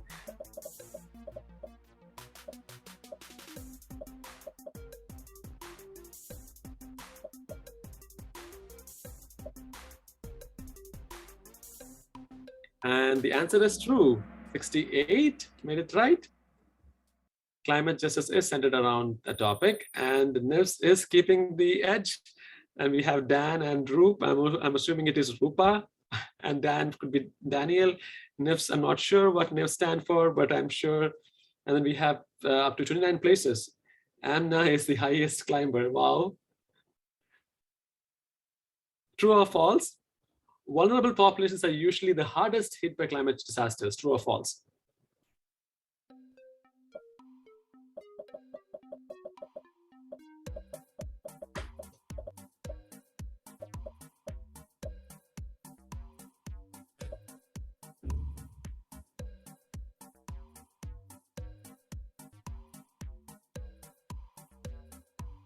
The answer is true. Well, let's see if the leaderboard changes or if NIVS is able to keep up. That person is still able to keep it, but we have SP and Roop. Felicia is number 4 now. Felicia has risen from the ashes here. I know. All right, let's go to the next one. Which of the following are consequences of climate change? Rising temperature, rising sea levels, increasing carbon dioxide levels, all of the above.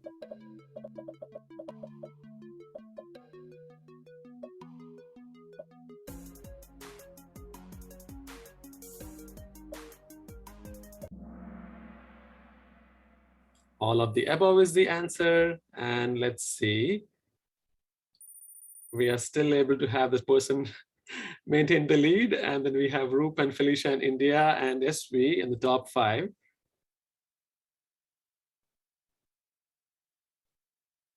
Which of the following are ways to get started on fighting climate change?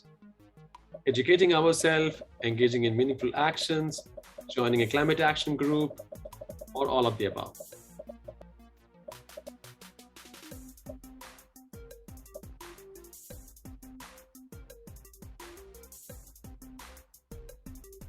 And the answer is all of the above. Let's see. Oh my gosh, I'm so impressed. This person is keeping up their lead. And now Felicia is number 2. Roop lost the number 3 position. India is still in top 5. And we have EAM in the top 5. Last question. What can all of us do to limit the impacts of climate change on endangered species? Put pressure on lawmakers, reduce your consumption of meat, speak out against trophy hunting, or all of the above.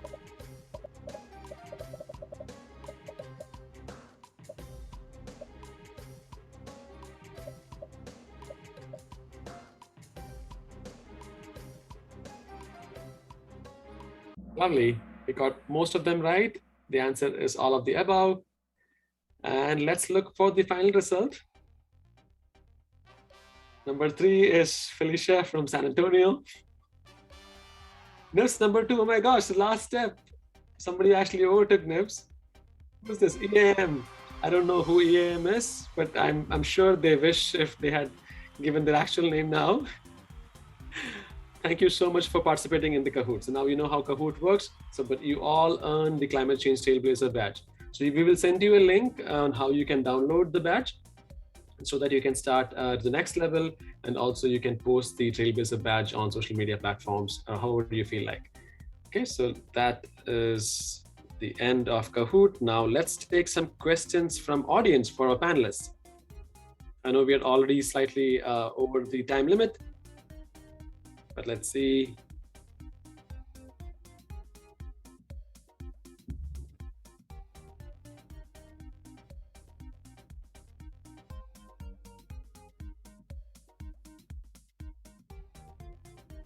There's a lot of questions over here. I'm going to actually look at them.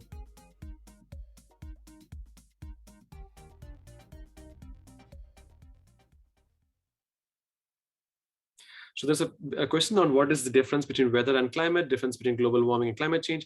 So in all of them are interesting questions. We have a basic course like climate change and let's get the fundamentals right. That's like a half-an-hour course where we talk about each of those basic things, like what is weather, what is climate, what is difference between global warming and climate change, what is global warming potential. So I highly encourage you to look at that. Okay, so this question is for Chitra ma'am. This question comes from Likit Jain. Chitra ma'am, I heard a lot about your architecture, about climate change, eco-friendly design, but also I'm not just in the condition of climate change. The living of life is also changing day by day. There was no peace life. So my thought to design a peace life also be also good to give. I think I'm trying to understand the question. Sorry, I should have read it earlier. Bringing some positivity in design, how stress may be outside, but the interior house should consist some positivity. So what I'm understanding from this question is,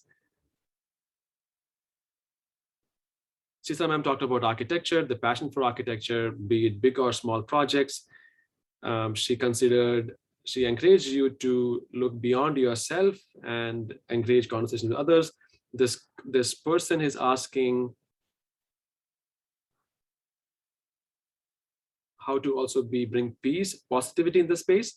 And how stress can be outside, but not inside the house or inside the space. I'm hoping I got the question right. Chitra ma'am, would you like to answer it? Yes, Jessalyn, I also found it difficult to understand and didn't answer. Yes, positivity within is important. And I suppose that just comes as you go through life. I have really not much of an answer to this. Sorry. Thank you, Chitra ma'am. I agree. I feel like not just with architecture, with any profession we do, we have to look at things in a positive way, right? We have to bring in the perspective. Yeah. Sometimes we all have issues and problems. When we have a bigger problems, the smaller problems, all of a sudden it gives us a perspective. So I'm hoping this person who asked the question that we would continue to be able to bring positivity in anything that you do, be it schoolwork or college work or design work.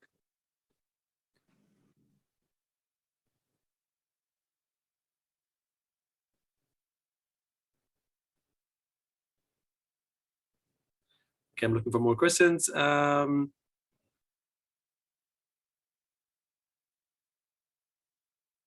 So one of the questions, can I please screenshot some of these parameters as to work on them in a design thesis? So there will be a recording on this session, but we have also been asked by Sita ma'am that you do not use the clippings from her presentation. Of course, you can use it for educational purposes, but not use it anywhere else. This is it's a confidential project. So please, I'm hoping that you will be mindful of and respectful of that. Okay, so one question for Sita ma'am. Hello, Sita ma'am. How exactly you tackle the conditions of Chennai while constructing the urban projects with the climate adverse and looking into mentality of the localities where people are more culturally driven and giving the pockets of interaction with the community, especially thought of government strict orders with respect to economy, where we need less or more needs in it. In such ways, what way an architect need to decide while planning a unit to the urban housing living as a tree? Some of these questions are pretty long, so I'm trying to actually understand the question also. How exactly do you tackle the conditions of Chennai while constructing the urban projects with climate adverse and looking into mentality of localities? Sita ma'am, do you have an answer? Not very clear on the question either, but let me take a stab at answering it. It may not be a direct answer, but I think this question is about, creating public and open spaces in larger urban projects and how does one approach that. I think I've had the opportunity to work in different parts of Tamil Nadu, and Chennai or some of the bigger cities are completely different in their outlook, in the way they engage with space, as compared to some of the smaller towns. So I think the first thing as an architect, urban designer, is to be cognizant of that and not a one-size-fits-all approach. And there are conditions where I've spoken to stakeholders where they like these mini spaces. The women don't want to be in these large public spaces, and they would like more intimate and closer settings. Whereas some others might want larger public spaces. Sitting under a tree and chit-chatting, these things still happen in many of the villages and small towns. So depending on the needs of the stakeholders, to really understand, go on the ground and visit them, talk to them. Of course, COVID threw a spanner in the works in many of these cases, but to a large extent understand their specific needs. I think speaking of the government, it's not all bleak. I think the governments, not just in Tamil Nadu, but across India, realizing the importance of spaces and how it not only enlivens people, improves their quality of life, but also creates these economic opportunities. How do you stitch livelihood with open spaces? For example, when we did the wind modeling and daylight and all these simulations, we had this nice cozy corner where you would drop off your kid at an Anganwadi or a Palwadi, as we call this, this early childhood center. And then you could come and do your basket weaving out in the open, or if depending on the cultural requirements there. So this is somewhere, a place, a public space, which is comfortable. You can still keep an eye on the kid, go to access some of the livelihood facilities and so on. So I think it has to be a customized approach. You have to listen to stakeholders. At the end of the day, as Chitra ma'am also said, we have to be humble. It's not, this is what I think and this is what the space should be, rather what you want and how best we can deliver that. I hope that answers to some extent. Thank you so much, Sita ma'am. I think, I also want to touch about something that Purva ma'am mentioned, looking at the bigger picture in terms of understanding the tangible and intangible. Like sometimes, who is the explicit client, who is the implicit client there, or are there someone who we are not in touch with? Sometimes developer comes to the architect to develop something for a group of populations who don't have a voice, and then you look at it from whose angle. So I think it is more complex than it can be seen from from my perspective. It's when we see from outside, it's very easy to design it to the client, but sometimes, who is the client? Is the environment the client, or the people who are going to live in the building the client, or the person who is paying for the project the client?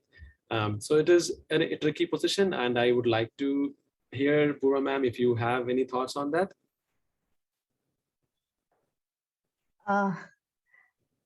Actually, like I said, that our usual notion that someone who comes with the money is a client should be raised down, and we should think beyond, like I said, what comes to what you see first.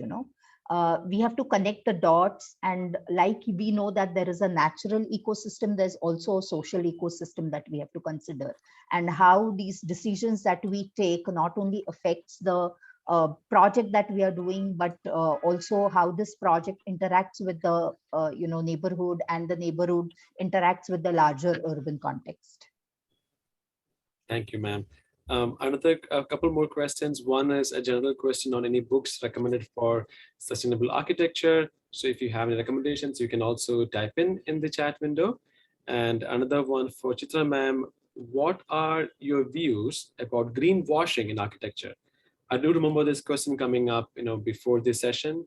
And how can we as architects not fall for such tactics and keep our clients aware of them? Well, I think it's just that it would happen, like many other things in life, that some of things there will be fake, and they will not be that true. But it's just, you got to learn and avoid it, and learn from the greenwashing that this is not what you would do in future. I can't say anything more. Imitations happen, and it's part of life. Thank you, ma'am. So it is very true, especially in a country like India, where when you have a product, given it a magazine or a CD or anything, right? So we'll always see that on the footpath next time. You'll see the books, sometimes imitation. Same thing with architecture products. There could be many companies who will claim that they are green. They will say this, using by this, you'll get 10 lead points, this and that.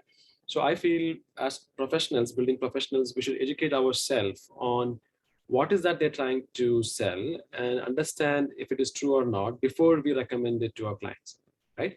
The same thing with blue. When I mentioned previously about this climate change course called Oceans, something called blue washing, where sometimes companies would tell clients that by buying this can of whatever seafood, you are making sure that no dolphins were hurt. In many cases, it turns out that it is wrong. They just put the seal on there, and as consumers would buy it thinking, oh, there's no poor dolphins were hurt, but in reality, hundreds of dolphins were hurt by catching one can of something, some delicate food materials. So as consumers, we often get fooled, but there is ways we have to educate ourselves so that we make the right choices. And when we are there to be decision makers for our clients, we should definitely do more due diligence. Thank you. Let's see.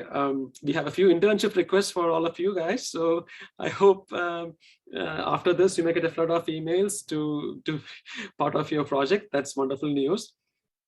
One question for Sita, ma'am.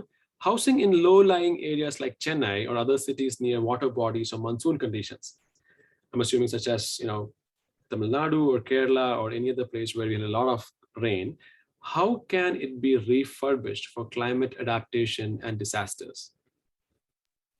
Right. I think the fundamental point here would be don't build in those areas. I think we've learned a lot and learned the hard way. There are examples, since the question specifically about Chennai, where we've faced buildings that have been constructed in low-lying areas, and they've really borne the brunt in the 2015 floods and subsequently. So this is also a constant conversation with the government through some of the projects that I mentioned, where we have to put those checks and balances. And this is where the development control rules comes into the picture, where, this becomes sort of your tool to impact change, where you say these are the areas that are no build zones, and one has to be very clear about this. In terms of buildings that are already there, basic improvements in terms of raising the plinth, these sort of things can happen, but we have to be very cognizant that these are not long-term solutions and are not, the ideal solutions. So we are looking to work with the government to introduce these in the development control regulations. We've done this in the energy efficiency side, so hoping to bring this on the other aspects of climate resilience as well. Thanks, Jason. Thank you, ma'am. There's one question on Chitra ma'am's books. It looks like somebody paid attention to the books behind you. So this person is asking any favorite book. I know from this conversation that Chitra ma'am definitely supported Christopher Alexander. So I'm assuming the production of houses would be one of the books. And also she mentioned something about Ayn Rand's The Fountainhead. But I'm curious, any book recommendations, ma'am, for students? Yeah, the books they saw, not exactly the architecture books, but they're books on history and art and everything. So every book is important. And well, one of the new books which I'm reading, and it's interesting, especially for students too, is this called Bombay Imagined. Try and get that.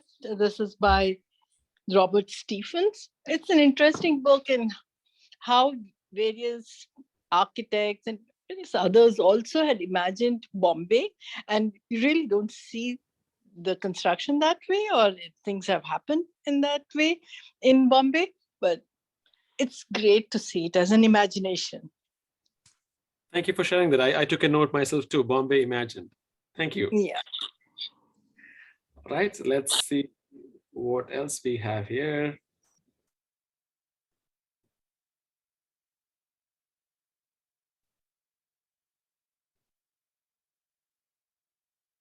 So this question is also for Sita ma'am.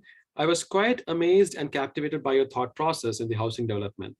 I would like to know how to look for other alternatives regarding designing using climate change, and what overall factors are to be given top priority while thinking about the concept and layout. Sure. I think that's a good question. As much as I talked a lot about simulation and technology and all of that, when some students are still grappling with the definition of urban design, I often say it's just, good common sense. So where would you like to live? How would you like to live? I think it really boils down to that human experience. And a lot of it is basic common sense and good urban design principles in terms of how you would place your blocks, what kind of sizes, are optimal for walking, for, what is a good neighborhood scale? Do you want to have, 30 people in a neighborhood, 50, 500? What is your walking radius, walking to work or transit? So some of these basic considerations already take care of a number of considerations. So if you are able to solve some of those issues, automatically a lot of your energy consumption will go down. So it doesn't always have to be extremely scientific and cutting edge. These tools are available to us. But I think at the end of the day, good, sound urban planning principles go a long way in ensuring this sort of a climate-driven approach. This happens subconsciously because these principles embody a lot of these concepts. Over and on top of which you could use your simulation. So it is not that the simulation drives the design, rather it's the other way. The design has to be the core, and then you use some of this technology to embellish and inform some of the more micro decisions. Over to you, Jesslyn. Thank you so much. So do you think that some of these programs that you use, like CFDs, energy modeling, it's almost like a feasibility, whether to check whether the design that you're proposing is feasible or not, and then look for alternative solutions? I work the other way around. I actually do the urban design scheme and get it to a certain level of comfort that I know as in terms of quality of life, lived experience, those foundational principles are not compromised. And then I run the simulation. Sometimes there are surprises, of course. Then you have to change course. But most of the time, if you've applied good principles, you'd already be covering about 60, 70% of the requirements. And then from there, it's more fine tuning, right? So from a 90 degree, can I go to an 80 degree or a 70 degree? But then the location of the building is actually informed by urban design itself. Perfect. So do you any programs that you recommend, like for CFDs, daylighting analysis, or are there a bunch of them that students could actually utilize? Yes, I think one of the slides already has some of those mentioned in in one of those tables, so students could look at that. But there are so many now available, so yes, I think they can refer to that. Thanks. One question on how can climate change in architecture be dealt with political pressures and economy?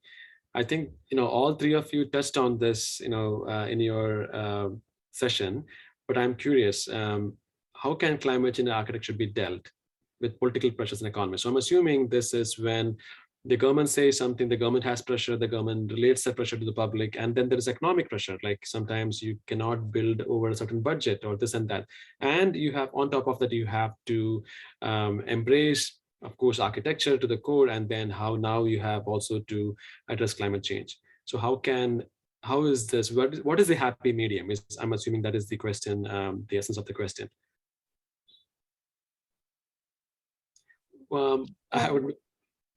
Who would like to answer? Should I post this? Can all of you answer this? Chitra ma'am, would you wish to take a stab?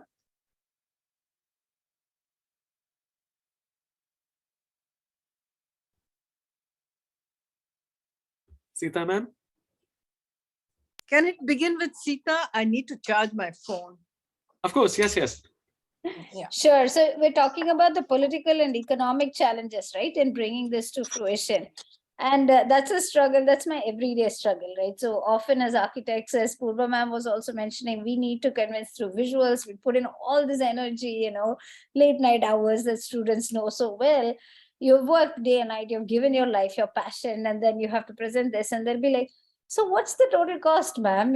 How does this compare with business as usual? Of course, it doesn't come for free. But the question is, how can you be frugal? And the incremental costs are actually, impacting your life cycle costs. Yes, your capex might be slightly higher, but operationally and maintenance-wise, and the longer term, how are you able to impact that number in a more positive manner? So first, there needs to be a lot of conversation, awareness building, etc. And then I've had projects where I've gone through the whole cycle, and when it's ready to hit the ground, they would be like, we want to redesign because this carpet area is half a square meter too much. And when you're talking about public housing, this gets multiplied by so many units.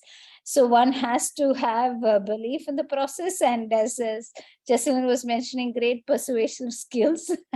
But the time also has to be right. A lot of things, whether it be the political economy, the bureaucrats, the eventual contractor, all of these actors have to align to this larger cause. Bringing it into regulations, mandating it helps to a certain extent, because then they know they have to follow it. But But that's more of a stick approach. I think what we need to look at in the longer picture, bigger picture, is the carrots, and or just it has to come from within that this is the right thing to do. Long journey, lots of conversation, good and bad moments, heartburn, but at least my theory is you give 100 ideas, at least 50 gets built, then that's already, we've gotten somewhere. That's my 2 cents on it. Over to Chitra, ma'am. Yeah, so quite like what Sita was saying, that yes, it's a lot of conversations, and there will be, this is where you will not be happy with the results, but you have to be at it.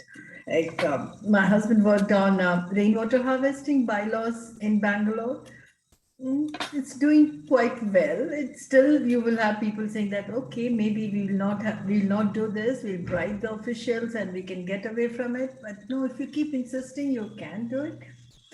And I think sometimes the very gods show you that you have to do it, like what's happening in Bangalore now. The climate change gods now, we should say. But we'll have to keep being at it. And I think one most important thing is that let's show good examples. It was very difficult to do earth buildings when we started in 95 because government had built a large housing society with earth blocks and it was collapsing. Unless and until the architects do a good job, then they set up, maquettes or models of good projects. And now in Bangalore, there are about 7 to 10,000 earth buildings, the largest in the world. And probably 200 to 300 architects are working with earth buildings. And you're now able to get earth blocks from the vendors. And anybody can say it's an earth building, even if they don't go through the whole rigmarole of how you get the material. So it's possible only by making good examples and showing, that it is possible to do things right. And it's only through that. And we can't keep fighting this bit, just keep plugging on. Thank you, ma'am. I think, I generally think that, Sita and Chitra ma'am has already talked a lot about, the most important thing, which is communication. And communicating to the government or the political people who are in power is a very important thing to do. And I think, the place where I stay, we have these advocacy groups who try and look at a policy, analyze the policy, and do go and spend that time, conversing with the people who are going to be the decision makers. I know that there's not going to be much of a difference, but at least when they understand and get aware of what we are really trying to bring to the fore, I think they do consider at times. And like we were talking about, the greenwash and so on and so forth. Right now, the government in their policies have started incentivizing the green buildings. And it is for each architect to take a stand whether he wants to use that policy in a good way or not so good way. So if he really wants to use it in a good way, he will start looking at, he'll start talking to the soil of the place, he will start talking to the climate of the place, and there'll be a conversation between the environment and the design. While as if he just doesn't want to put in efforts, he will use that policy just to give more FSI or incentives to the developer and not, incentives to the environment. So I feel it's very important that each architect, sets his priorities right. Thank you so much, all three of you, for answering it. I think the takeaway that I have is it's just like Chitra ma'am mentioned in the case where her husband was trying to set up the regulations for rainwater harvesting, where some people may say, well, we can just bribe the authorities and get away with it. When the signs are so evident, the gods are showing up in the saying that we have to do this, right? It's almost like with the car safety belt. Sometimes, when you have the car safety belt, some people would tell me that, hey, you don't have to wear it, because there is no rules over here. Or so they look at the safety belt actually as something to pacify the police and not just for their own lives. So unless we look at some of these things as a lifeline, we would all try to, but I'm not sure, I should not generalize this, but there are many who try to jump the hoops, right? I mean, sometimes we say that politicians are corrupt, but where do they actually come from? Politicians didn't come from another country. They all one of us. One of us actually became the minister. One of us became a politician, right? So if we look within ourselves, and just like ma'am said, having more empathy towards our neighbor and whoever the neighbor be, then I think we may make the right decision. That's how I feel. It's a long way to go, but it's a positive conversation. We have to look at, just like Sita mentioned, you throw 100 ideas, if 50 gets picked up, that's a great success, along with some convincing arguments, visuals, everything that we can do to convey the positives of the design and make a good case, make a good example, so that the example itself is a testimony to your design, and that would tell the story to the future. So let's see what else we have. Something similar, what sustainable materials must be considered nowadays in regard to climate change? That's something most of you already addressed. How can we build high-rise buildings without using RCC? I hope this question is not coming from a civil engineer. Anyone who would like to answer this? Well, there is this fallacy that RCC is bad. I must say that cement and steel are here to stay. Now, first you have to ask, why should we be making a high-rise building in that plot of land? And as Sita showed, those buildings were just ground plus 4 or 5. And shall we look at the embodied energy which goes into making these buildings, and how long will these buildings be used and the way they will be used? We'll have to look at a lot of questions before we say, this is the material we'll use. In fact, in most of the high rises, it's not RCC, it would be mostly just steel, which will be used in future. So question everything before one decides. Question why is there that tall building at all? And afterwards, look at any other alternative. Though one is noticing that there are tall wood buildings in Europe coming up, 8-10-story high. We don't have wood in India. And if we plant also, it will be 60 years later is when we get it. But then plan for future, grow good timber. So there's lots one can discuss and decide on. But the first thing is why. Question why before you question a material. Thank you for sharing that, ma'am. So you touched upon embodied carbon, so I'm wondering, our embodied energy, is this something that students are taught in architecture schools these days? Like when they study the building materials and so, along with cost and availability, they also look at embodied carbon of each material? I think Actually, Purva should be answering. yeah, it is not included as such in the syllabus, but when we are talking about elective and there is an elective on sustainable materials and technologies, these are the issues which are discussed. However, we don't go much into the technical side of it. It's more discussed in a conceptual manner.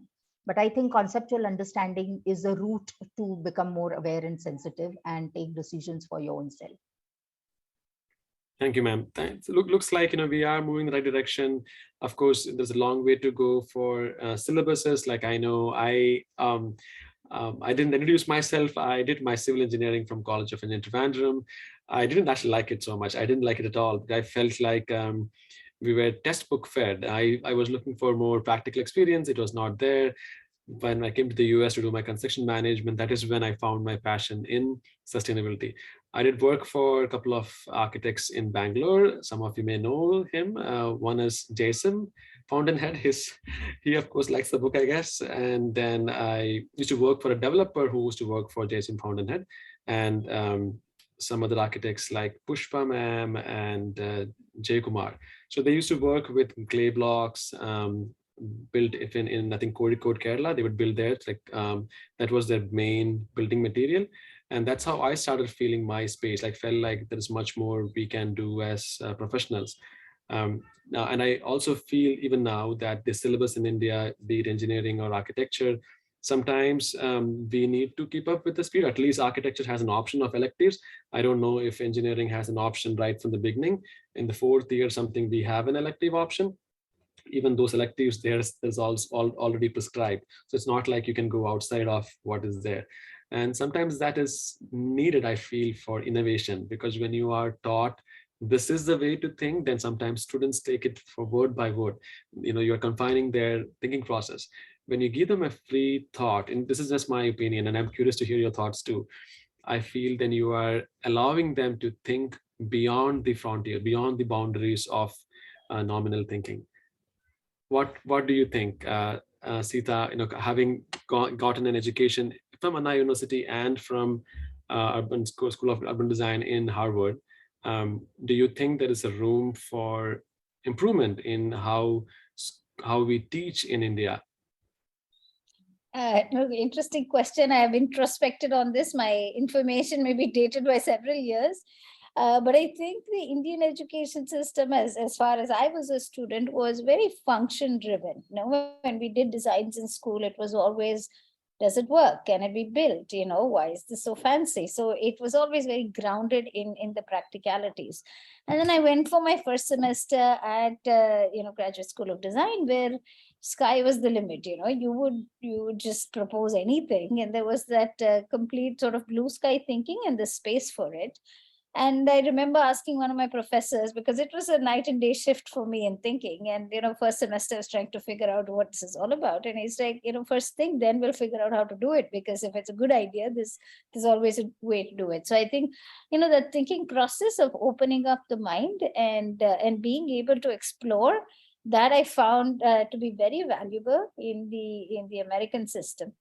But coming back to what India offers, I think it's very structured. I taught at the National University of Singapore, where a number of Indian students would come in for the Masters in Urban Design. And I found the rigor, the focus, the determination, I think that, class apart, right? So the Indian education really brings that, those, special qualities. And often that becomes underrated when we talk about all the fancy ideas. We forget at the end of the day is that hard work and dedication.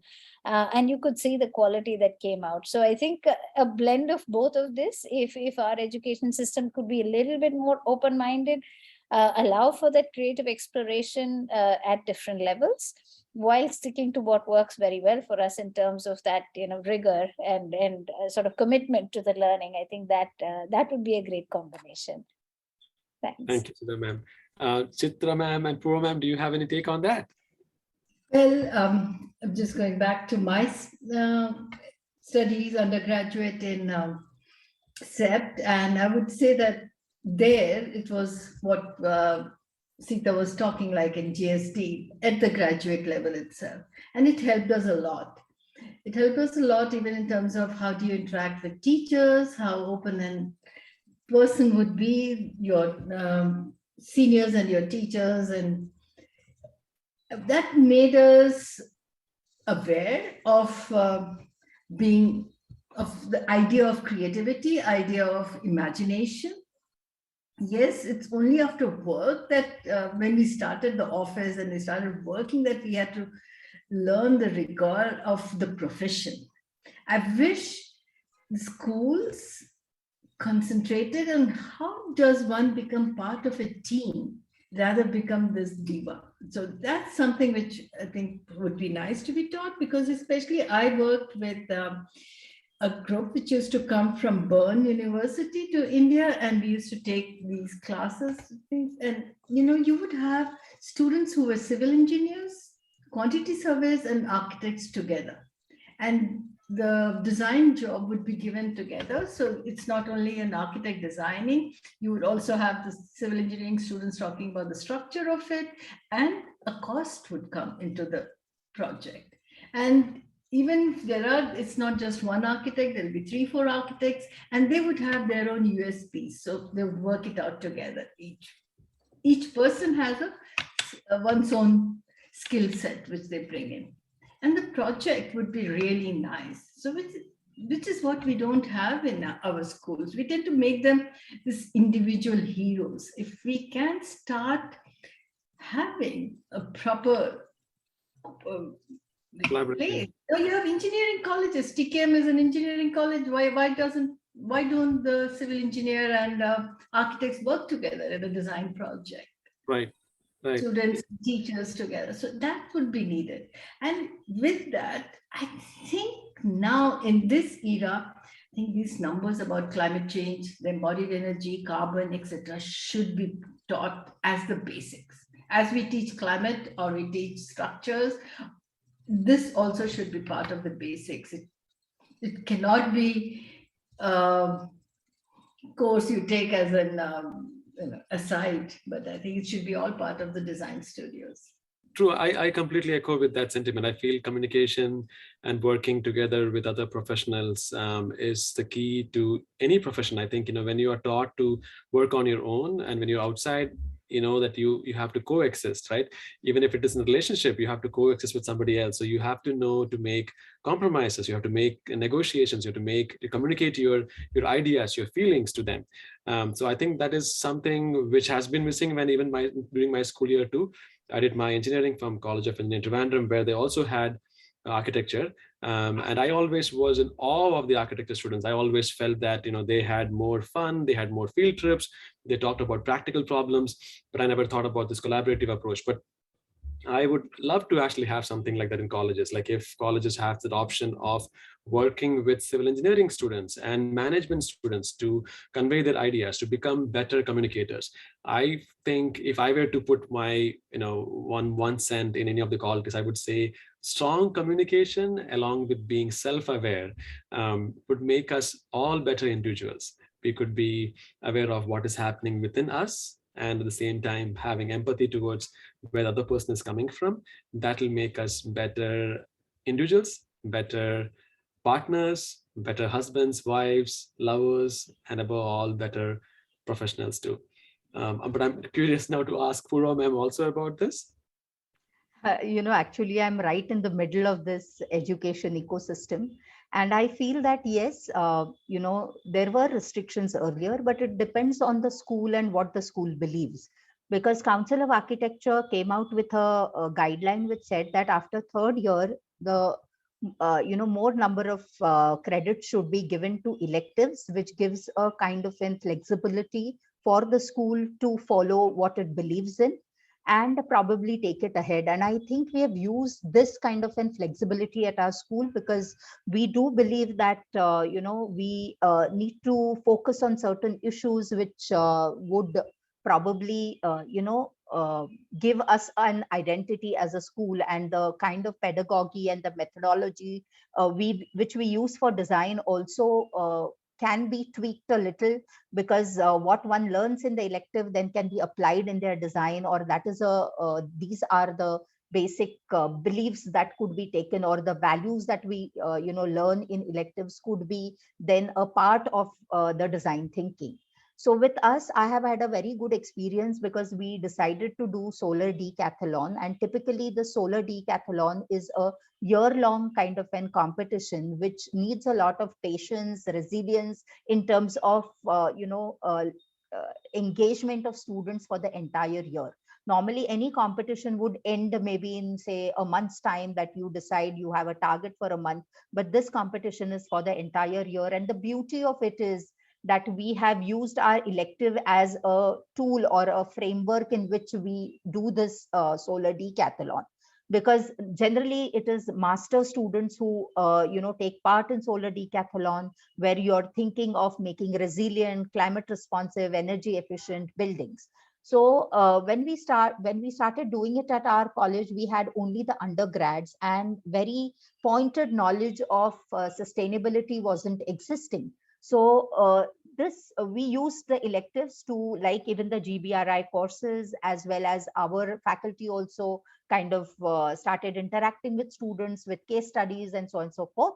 And I like solar decathlon because the premise on which solar decathlon eligibility is based, that you need to have a integrated kind of multidisciplinary team. So which Chitra ma'am was, trying to say that we need to be able to work in teams, have diverse thoughts and skill sets come together for a holistic development of architectural design. So eligibility is that you need to have engineering students as a part of your team, which means that we started interacting with the engineering students. There was a kind of give and take where their faculty came and trained my students, while as our faculty went and trained their students, and then together these students worked for the entire year, which was a very holistic learning. And very happy to tell you that this kind of an attempt by the school finally won us the solar decathlon, even though we were just a bunch of undergrad students. So last year we won one of the categories of solar decathlon. Also, my student who did his thesis applied for the Charles Correa Foundation Gold Medal Award, where the theme was Form Follows Climate. And very happy to say that he got the first mention and first honorable mention, which shows that yes, the things that the school is doing, the things that the methodology or the flexibility that the school is using to kind of work with the students is showing some results. I would say that we are in the process and the journey is long. We know that, but we have started the journey, and I'm sure that my students and my faculty and the entire team enjoys this journey more than waiting to reach the end. Thank you so much for sharing that. It's very inspirational. On that line, I wanted to share, when last year, 2 years ago, when we started our ISP program, we had students from Brick School of Architecture. We have two of them, Smera and Fatima, and we had a bunch of students from across India. We, in fact, even integrated a program to work with University of Southern California, a college there. I forgot the name. I think it's the University of California, Merced. And the teacher there, somehow, I don't even remember how I got connected with her. But the point is, we were able to collaborate with her students in California. And this was a bunch of undergrads who were in their first year. And they had different backgrounds, and some of them were from disadvantaged communities, and they worked with some of our students from India.